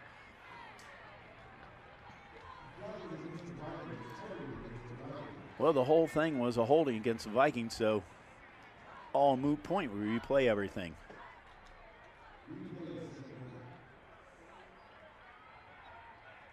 This time, though, the ball was spotted at the 20-yard line. That was from the spot of the foul, so they have to get out to the 38. So it's really 2nd and 18. High snap again, quick throw, and the receiver was Houston, but he was taken down just about at the line of scrimmage. He may have gained a yard or so on that. 3rd and long now for Princeton. Probably not what Coach Parker wanted to see to begin this 3rd quarter.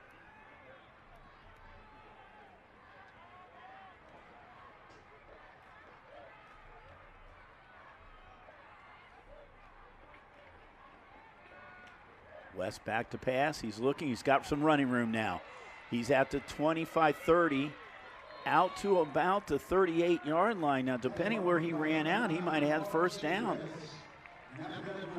And he does. They're moving the sticks.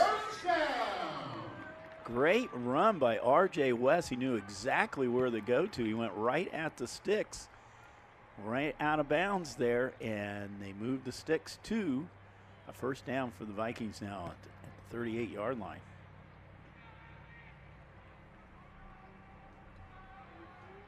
Or 23. This is 23 is Brown Freeman. But another flag on the play here. Well, we said the first half was, it looks like it's going to be a hold on the Vikings again. It was a pretty clean first half. But we've had several flags already in this quarter, and we've only played about 1 minute 40 seconds. That's the 3rd one. And unfortunately for Princeton, they've all been against the Vikings, so we replay the down again, but now it's going to be first down, the ball at the 33-yard line. They have to get out to the 48, so it's 1st and 15.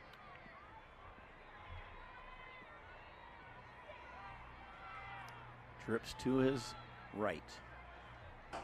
West back. Give is Brown Freeman, had tripped up in the backfield.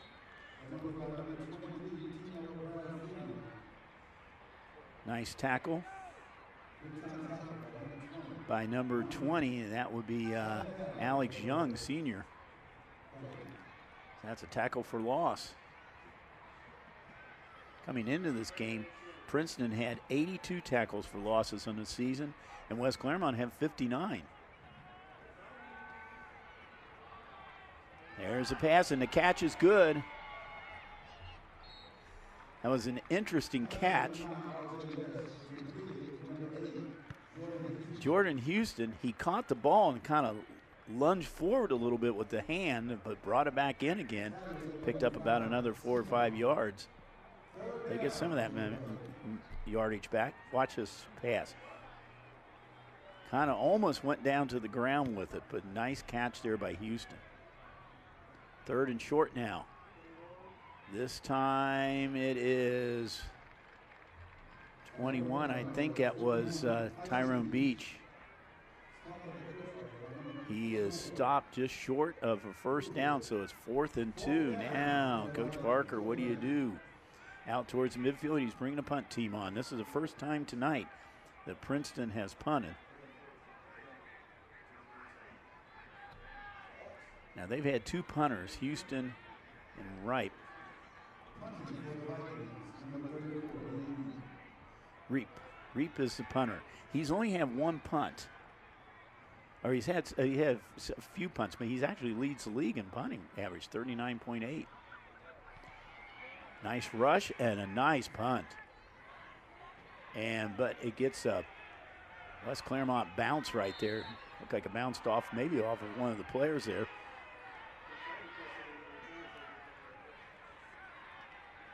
A nice punt. Probably went about 35 yards, 35, 40 yards on that punt.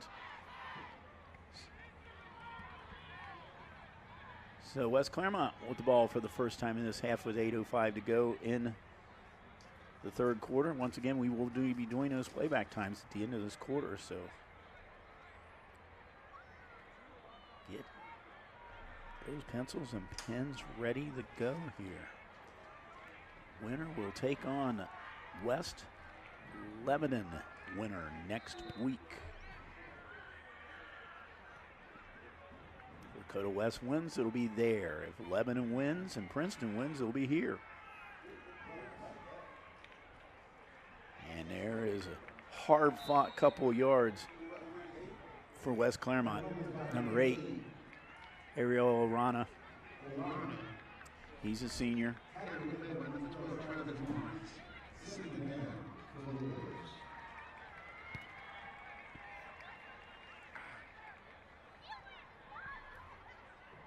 Second and about 7. And an official's timeout here. There's a flag. I think it was an encroachment on Vikings. So 4 penalties this quarter so far, and we only not even played half the quarter, and all of them been on Princeton. Not what you want to see, especially in the playoffs. Now you've given them a 2nd and about 2.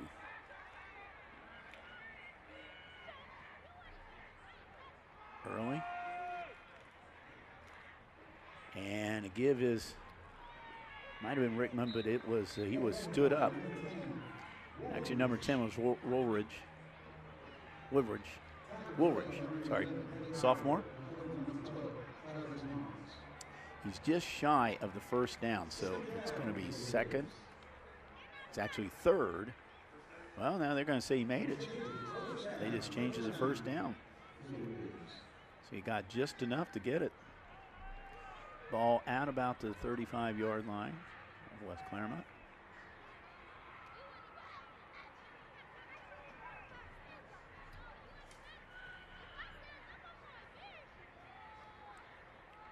Early play action. Now he's being pressured, and he throws the ball out of bounds. It looks like Princeton might have been coming with a blitz package right there because he was being pressured by 2 Vikings.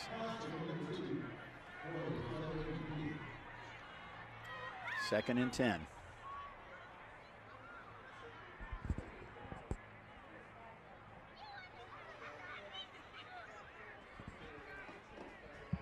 I think they threw another, they did throw another flag. Now it's an inadvertent flag, so we continue on.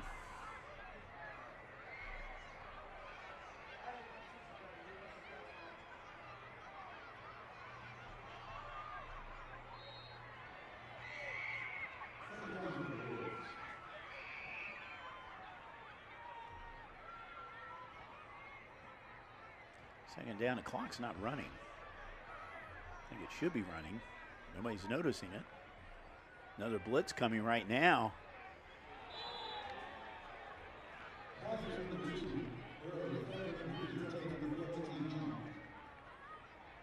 There's the Princeton faithful out there tonight on this nice little getting a little cool now as the sun goes down, but it's still pretty good fall weather for late October.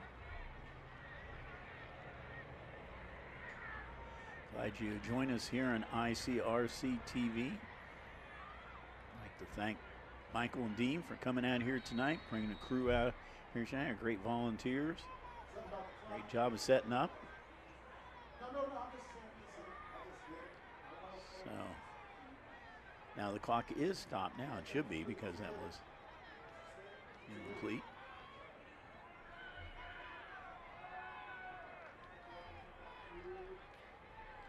Early's going to take it himself, and he's not going to get anywhere. Maybe a yard. 4th down and long.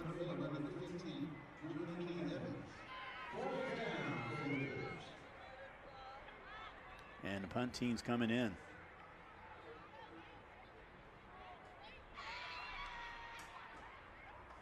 Riley Wood back at about the 40-yard line, the line of scrimmage.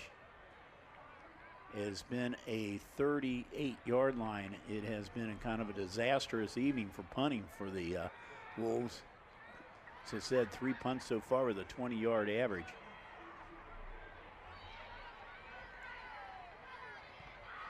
This time, Early gets a good kick. Drives Riley Wood back to about the 34-yard line where he fair catches it, and Princeton will now go to work for the second time in this quarter with a 23-point lead in this game.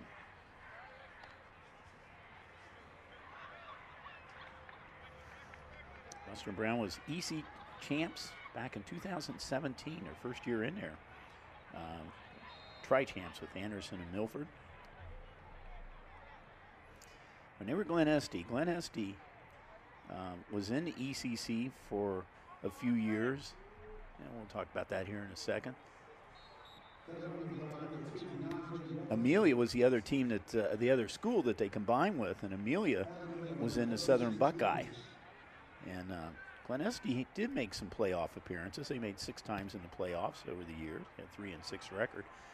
Do not see anything. I was looking on the records in Amelia. I don't think they've ever made the playoffs as a team.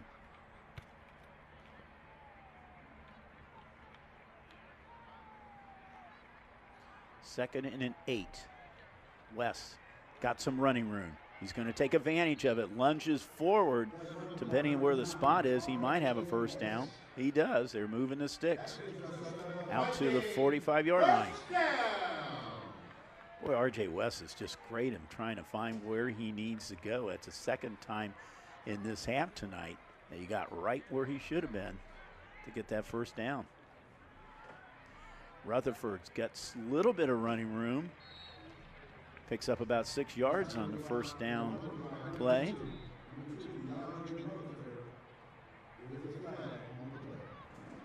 There's flag, so it might be coming back.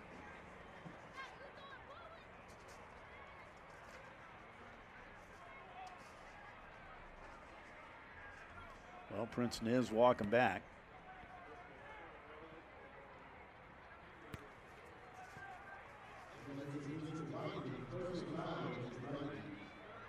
Rutherford had 64 yards rushing on 12 rushes in the first half. So 5 penalties in this quarter, and all 5 of them have been on Princeton.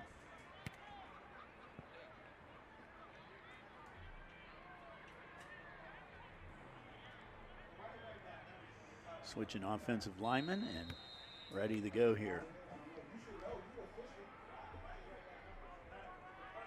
Time's clicking down close to 4 minutes here to go in this third quarter. Play action, and then he throws it to Rutherford and gets back to about the line of scrimmage. It's the second time he did that tonight. The first time it worked for a touchdown. This time, though, Gets back to the left line of scrimmage. Brandon Holder with the stop for West Clermont. 3rd and long, 20.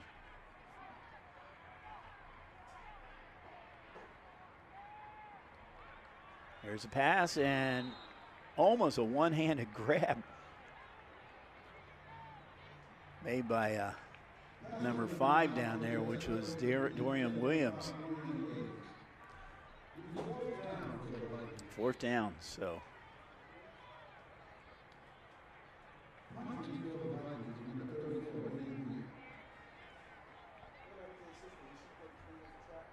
Nate Reed had a pretty good punt the first time around.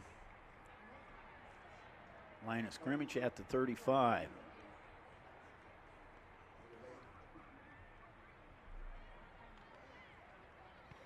Good kick. Nice kick. He drives that ball back there and it gets a nice Princeton bounce.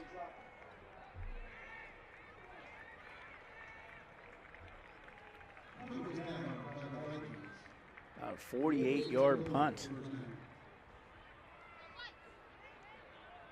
He did not have that many punts this season. Houston had more punts than he did, but he had a 39.8 average, which was the best in the GMC.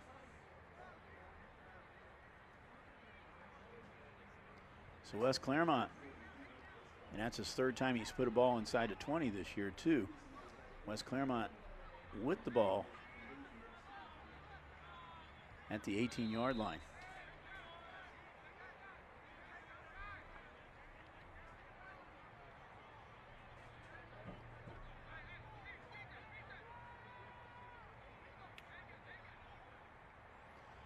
Play clock at 10.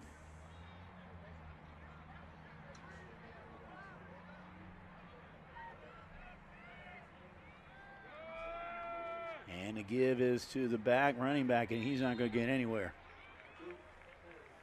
Gang tackle. Woolridge with the carry.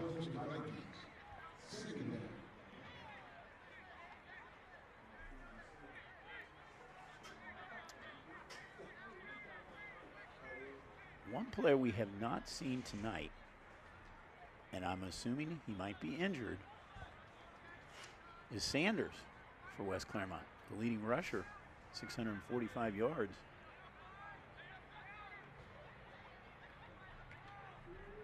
This time early he's going to keep it himself, but that was going to be a mistake right there, as Princeton met him right at the line of scrimmage. Might have actually lost a yard or so. We got a Viking down on the ground. Viking down on the ground right now is P.J. Nelson.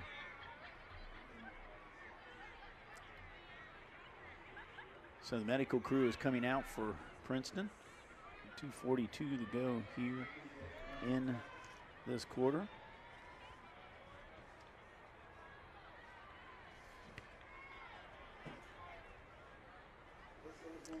This might be a time that we can tell you right now that if you want to volunteer for the ICRC, we always are looking for volunteers. We have the greatest volunteers on earth. And I think Michael and Dean can attest for that.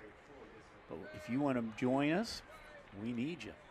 Go to there you go. We got one of our camera people out there. And we keep them warm and everything. Got good cameras out there. Check out at ICRC-TV.com. Of course, we stream our broadcasts also with Ultra Fiber and Spectrum. So join us and you can be there and point to the camera right there and say hi to us. So, but we'd love to have you out here. It is a lot of fun. I'll attest to that. I've been involved with this for a few years, 42, I think. Early back to pass.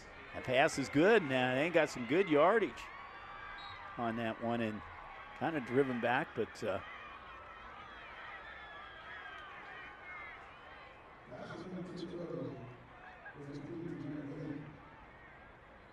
pass was complete to Rana. The senior looked like he might have been a little bit shaken up on that play. It's enough to move the sticks for a first down. That has not come very often tonight for the Wolves. Clock is moving down about 2 minutes here. Ball at the 30-yard line. Early's going to have to get more of those passes here if they're going to make some yardage. This is Rickman, though. He takes the snap. He runs it out to about 5 yards. Nelson, who was down on that play earlier, came right back and made the stop on that.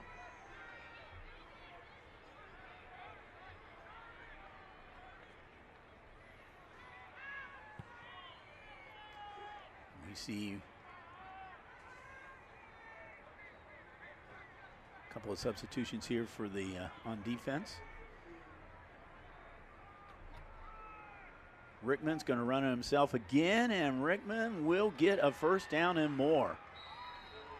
Out to about the 49-yard line. He picks up about 14 on that, enough to move the sticks again for the Wolves. This is really the first time they've had success on a series. They've had the one touchdown pass, but beyond that, it's been a lot of 3-and-outs, or in case 4-and-outs, and a couple of times tonight. They're making progress. They're 23 points behind.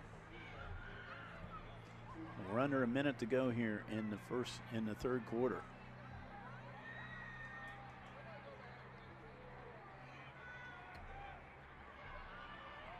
Early now, he passes, and the pass is complete. And it was complete to Woolridge.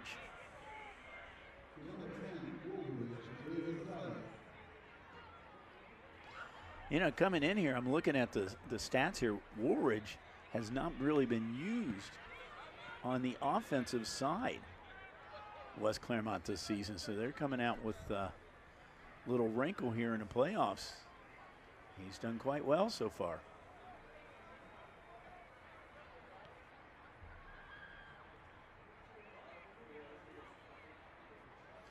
Well, we're going to have a penalty, though. It was a dead ball foul, and that's 15 yards. That's their first penalty of this half, but that's a big one. That wiped out that play by Woolridge. They don't lose it down, so it's first down at the 41. That's how many seconds we have left in this quarter. You have to get to the Princeton 42 for a first down.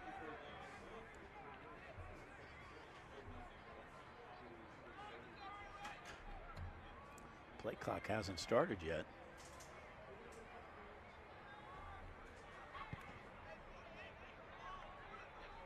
Officials haven't got the clock started yet. They're still talking over some things. Now it's started. Oh, okay, they had to change the down marker. It was actually second down. Screen pass to Henry. Henry, though, is eaten up right away.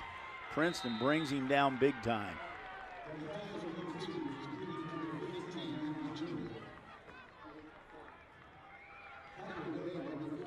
Looks like number 40 made the tackle there. Danya Borden, senior, linebacker. Third down and long. And the clock is going to run out here in quarter number 3. We got one more quarter of the play, and Princeton has a 23-point lead. I believe we're going to step out here for a second. We'll come back, and we'll have those playback times for you, so don't go away. Hello, everyone, and welcome to ICRC-TV Sports. That's going to be a ball game. Princeton takes the match. Shot, goal! Brings a tackle at the 10-yard line. Touchdown, Vikings! This is what matters. This is beyond X's and O's. This is the difference mutual respect makes. This is what character looks like. This is what defines us in Ohio. This is sportsmanship. School sports, It's not the outcome that matters most, but the way the games are played. This message presented by the Ohio High School Athletic Association and the Ohio Interscholastic Athletic Administrators Association.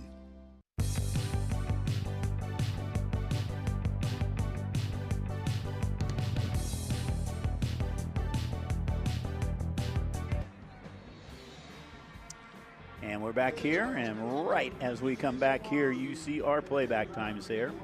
Saturday the 29th at 3 p.m., Sunday the 30th at 8 p.m. What? We are not going to be on Halloween? Okay, we'll go to Wednesday the 2nd at 8 p.m. and Thursday the 3rd. We'll have brunch together at 10 a.m. It's, of course, on Spectrum, Ultra Fiber. Of course, we live stream our games on ICRC-TV.com. So, if you're interested in seeing this game again and other sports events and other events we have, just go to the ICRC-TV.com.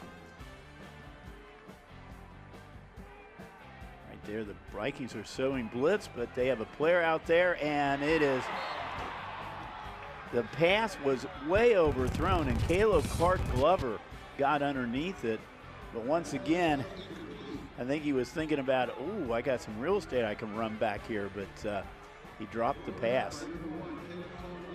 And in a way, that might not have been too bad, because if he was going the wrong direction, his momentum was carrying him towards the wrong end zone right there. So by the time he got turned around, he would have been pretty far back in the territory. Right now, it's 4th down, and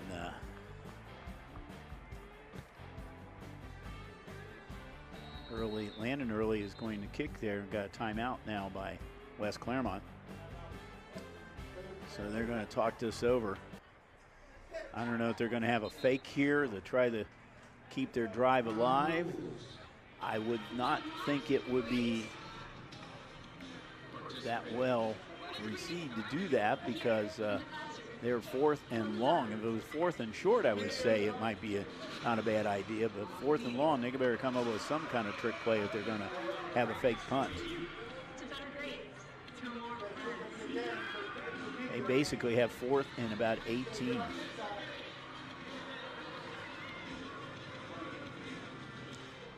So hindsight better than foresight. I guess Clark Glover dropping that ball was not a bad idea, because they now look like to get in better field position than they did before.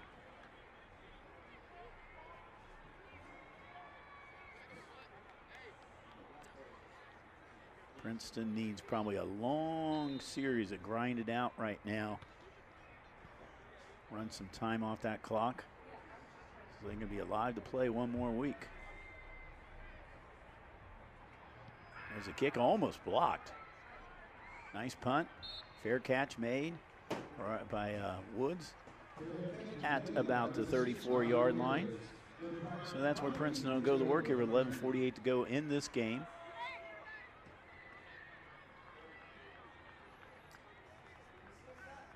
At the end of the first quarter, Princeton had a 6-0 lead. Then they ran 23 points off in that second quarter. West Clermont got that 60-yard touchdown pass to be on the board. Scoreless third quarter, though. Quarter number 4 here started.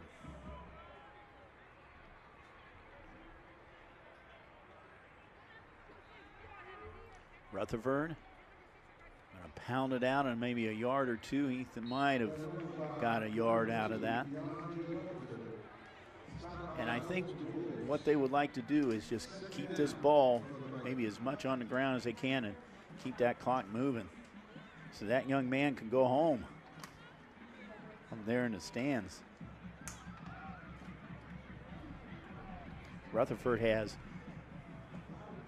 17 carries now for 75 yards.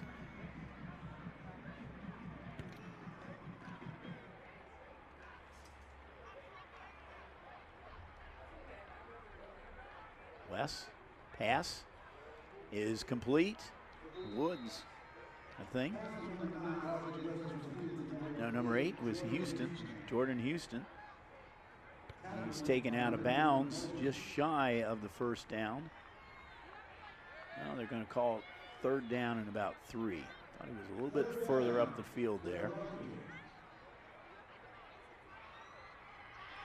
Vikings needs a first down here to keep this clock moving and keep this game in their hands right now. Rutherford, and he is not going to get it. Might have got a yard out of that. All right, so now you have decision time here for Coach Parker. Punt. I think he was looking for a 3 and out. A little bit of discussion going on down on the field here. I did not see a flag go down. There is a flag on the play. These are invisible flags down here tonight, I think. Oh, face mask against the Wolves. And that gives the Vikings an easy first down. First down. That moves the ball all the way out to the 48-yard line. Well, Princeton had about 5 or 6 straight penalties in that third quarter, and then West Clermont came out with a couple of bad ones now. And play has stopped illegal procedure against the Vikings. They lose 5 yards, so it'll be 1st and 15. West Clermont has had 2 15-yard penalties that have really hurt them.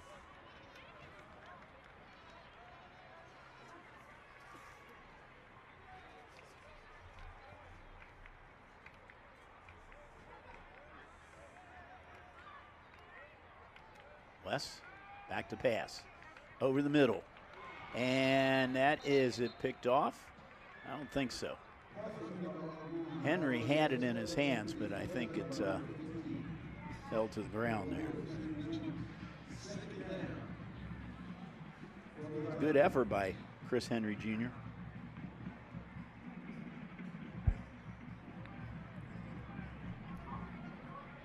Kind of a dangerous pass to throw. And as I said, before this game tonight, Wes has only been intercepted twice during the regular season. He got 1 interception tonight.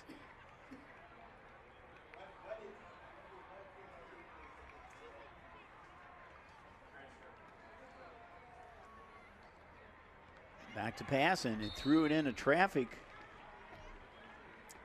Incomplete. He came in this quarter 9 for 20. Well under his average. He came in with 71% passing percentage.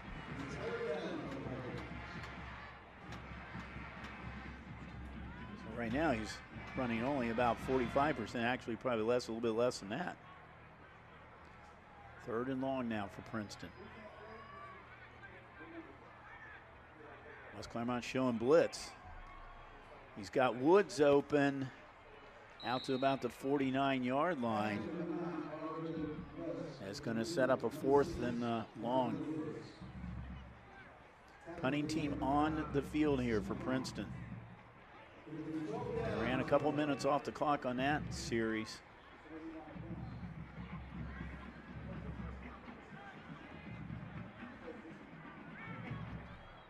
Jones is back at about his 12, 13-yard line. There's a punt, and it gets a Princeton bounce. Rolls all the way to about the 10-yard line.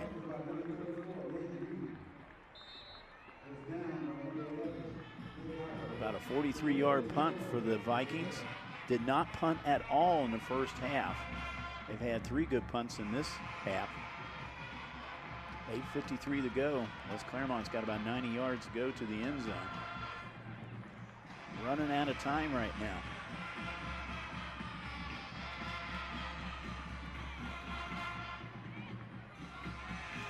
Try to see if we get an update on any other score, especially the Lakota West game, which would be the game that people here would be most interested in.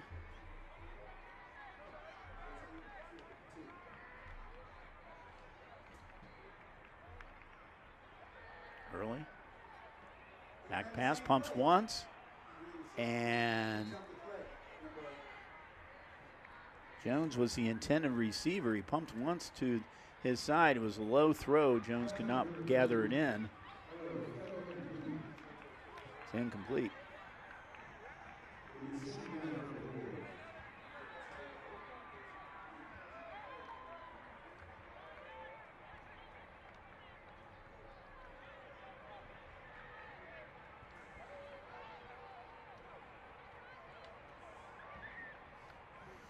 Second and 10, ball still at the 10-yard line.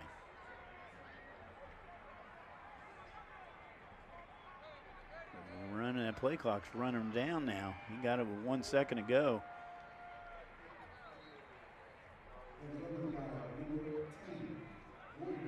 Woolridge with the carry.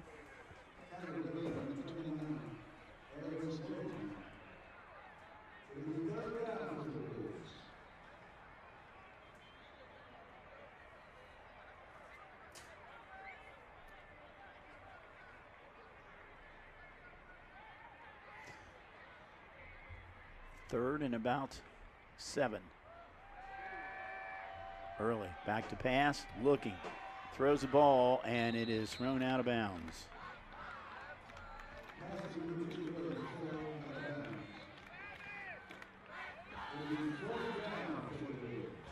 So it's 4th down.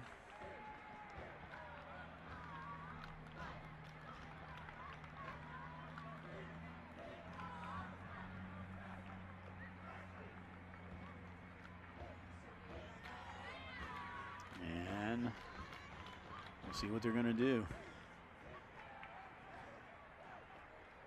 Landon Early back in his end zone right now. Woods is at about the 36-yard line. Let's see if the pressure will come on, and it did, and it was blocked. Looked like Tyson Beach might have been the one that blocked it. I don't know. Although I see number 40 running off very happy right now.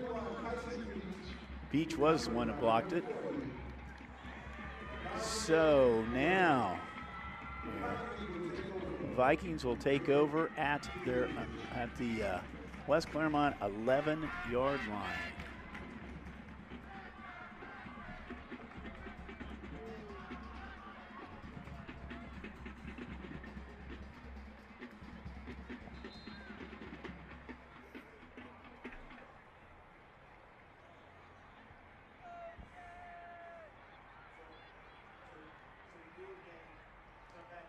This time, the give is to 23. That was Brown Freeman, it looked like, or was it? Beach. Beach was the one that blocked the punt. Beach was the one that carried on that one. Picked up about 4 yards. They can actually get down to the 1-yard line, have another set of downs. Beach taken down. Be a tackle for a loss right there.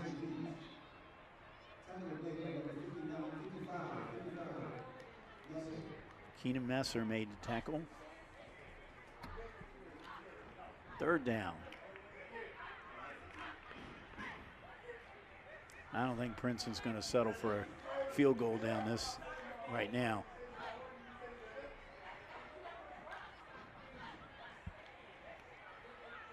I think the Vikings are going for the running clock right now.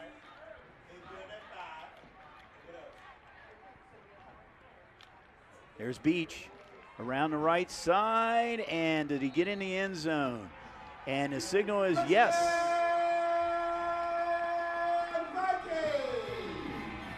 About a 5-yard run by Beach.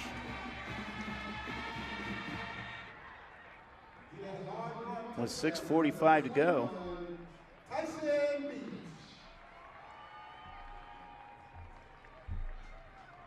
All right, this is the all-important extra point right now, because this will put the Vikes up 30 points.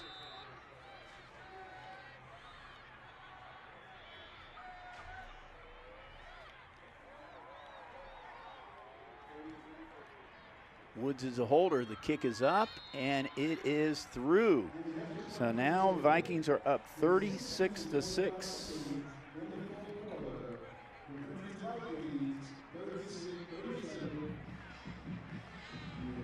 I'm looking up here for Mr. Beach right now. He's had 3 touchdowns receiving. This is his first one rushing.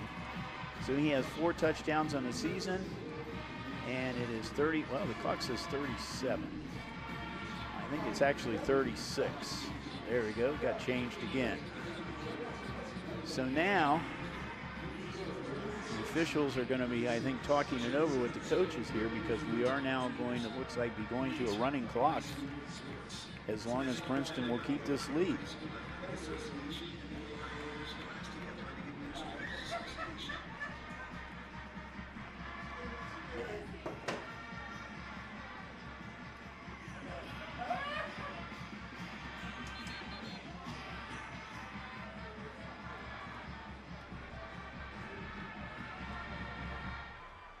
We're still trying to find a little West score there. There's your touchdown replay. Mr. Oliver now, after putting up point number 36, will do the kickoff from the 40.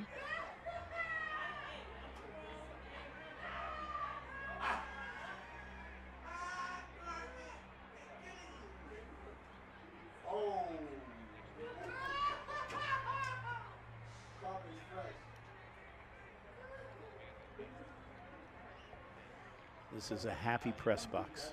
Well, they should be, since their Vikes are up by 30 points.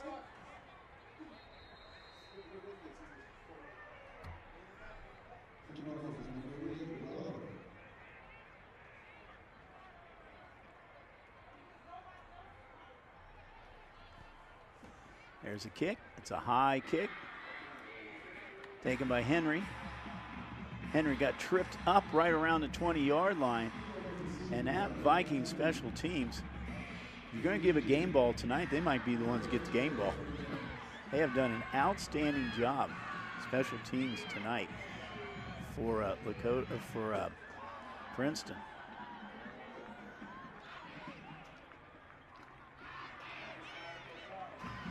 And we're still trying to find out that score of the Lakota West game.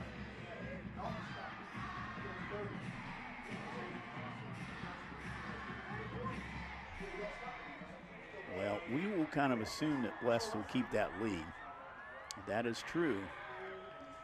It looks like the Vikings will be traveling a little bit north up the pike here. Jones with the carry, by the way, picked up about 5 yards. So it said they, well, we now have a score, 43-0. West has won. Not surprising. Number 3 seed. So they will host the game next week.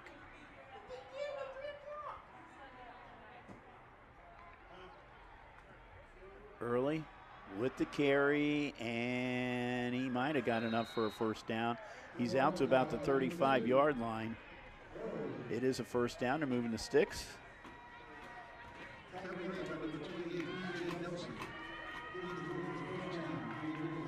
So Nate Mahone has done a good job, I think, here of his first year at West Clermont. They were 2-9 last year, 2-6 in the league, and he comes back after in his first season, finished 5-5 in a regular season, 5-4 in the league.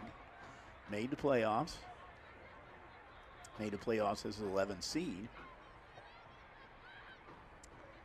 So some things to build on out there in West Clermont.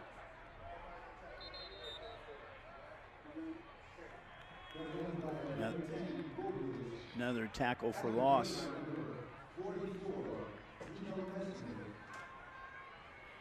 Gino Nesmith, Jr. made the tackle. It was tackle for loss, so it's 2nd and 11.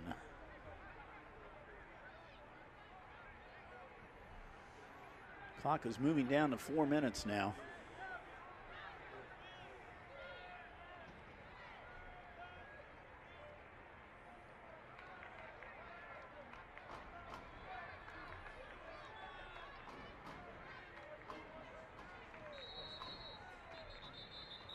And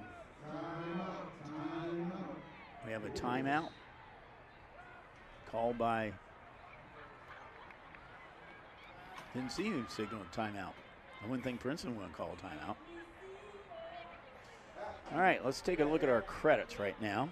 We got a little bit of time. Our great crew that's come out here tonight. Jason Dudley. Is Jason in town?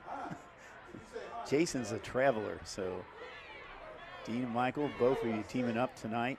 Great job out there in the truck. That guy's, he's okay.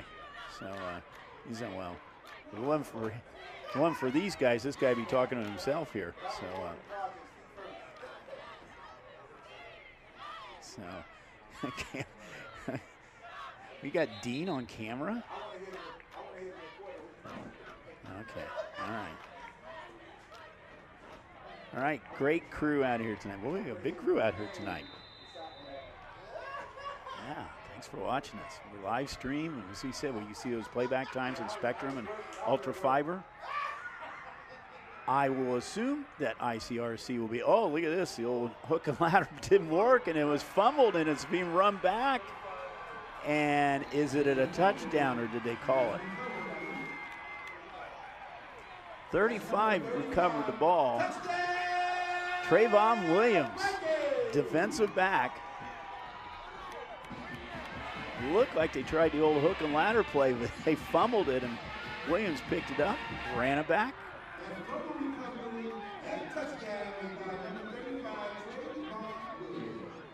I'm assuming, being a defensive guy, that might have been Mr. Williams' first varsity touchdown, so congratulations to him. So Princeton has moved that score to 42-6 now. The clock does stop because of a score.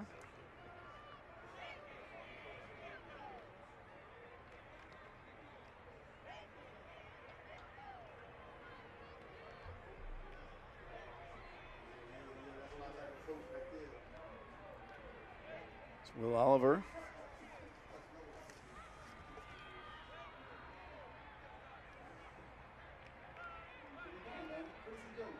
That will count as a fumble recovery for a touchdown.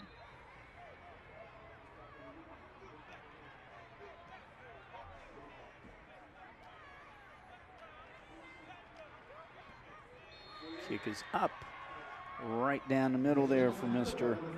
Oliver. 43-6 now, with 3:27 to go. So Princeton will be moving up I-75 a few miles next week to play Lakota West. And that game, their first game, they did lose that game 31-7 to Lakota West. That was played here at Princeton. So it'll be the second time this season they will play West. This time they'll play them up there as West moves to a perfect 11-0 in the season. We said earlier, first time in the history of Lakota School District that a Lakota team, see, that just didn't work. Hook and ladder just didn't work that time. We saw that work with Reading a few years ago in the playoffs, and it did work well. Did not work for West Clermont. So as we said, first time 11-0, or first time undefeated for Lakota in the district's history. That's counting Lakota as it was a single high school in East and West over the years. So West is a hot team right now.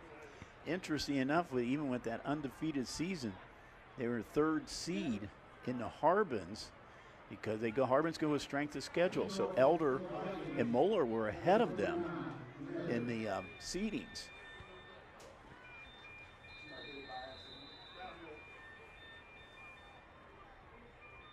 Okay, there was a penalty on Princeton because they're kicking off now from their 25-yard line.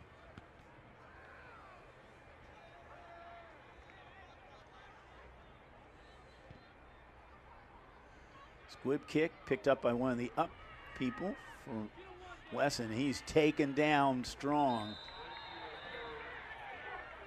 And we have a penalty on the play. I don't know if it was on, it might have been on.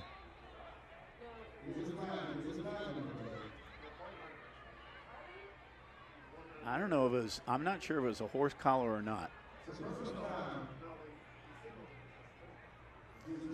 It's a personal foul against West Clermont, so that's kind of a frustration penalty right now with 2:27 to go, and the clock is running right now too. Even though the play clock's not running, the regular clock is running. They're talking over there. I don't know if somebody called a timeout. They called a timeout. They're not stopping the clock. So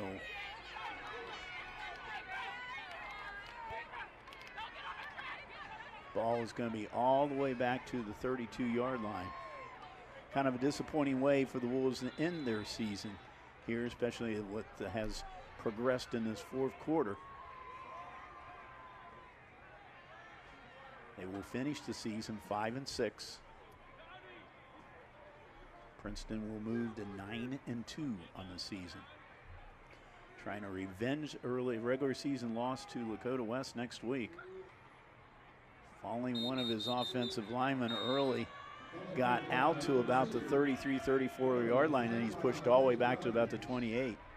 So we might have time for maybe 2 more plays, and we'll be wrapping this bad boy up, going home. Now, I'm not sure next week if we will be following Princeton or what we will be doing, but you check around on ICRC-TV and you'll find out what's going on. We also got volleyball action and other actions coming up throughout the month of October. Woolridge with the carry. And it looks like there'll be time for one more play.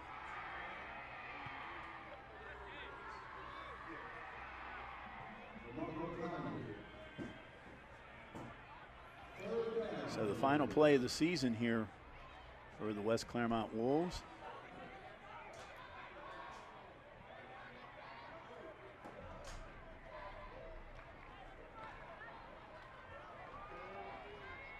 And give is given to one of the backs there. It might have been Woolridge again.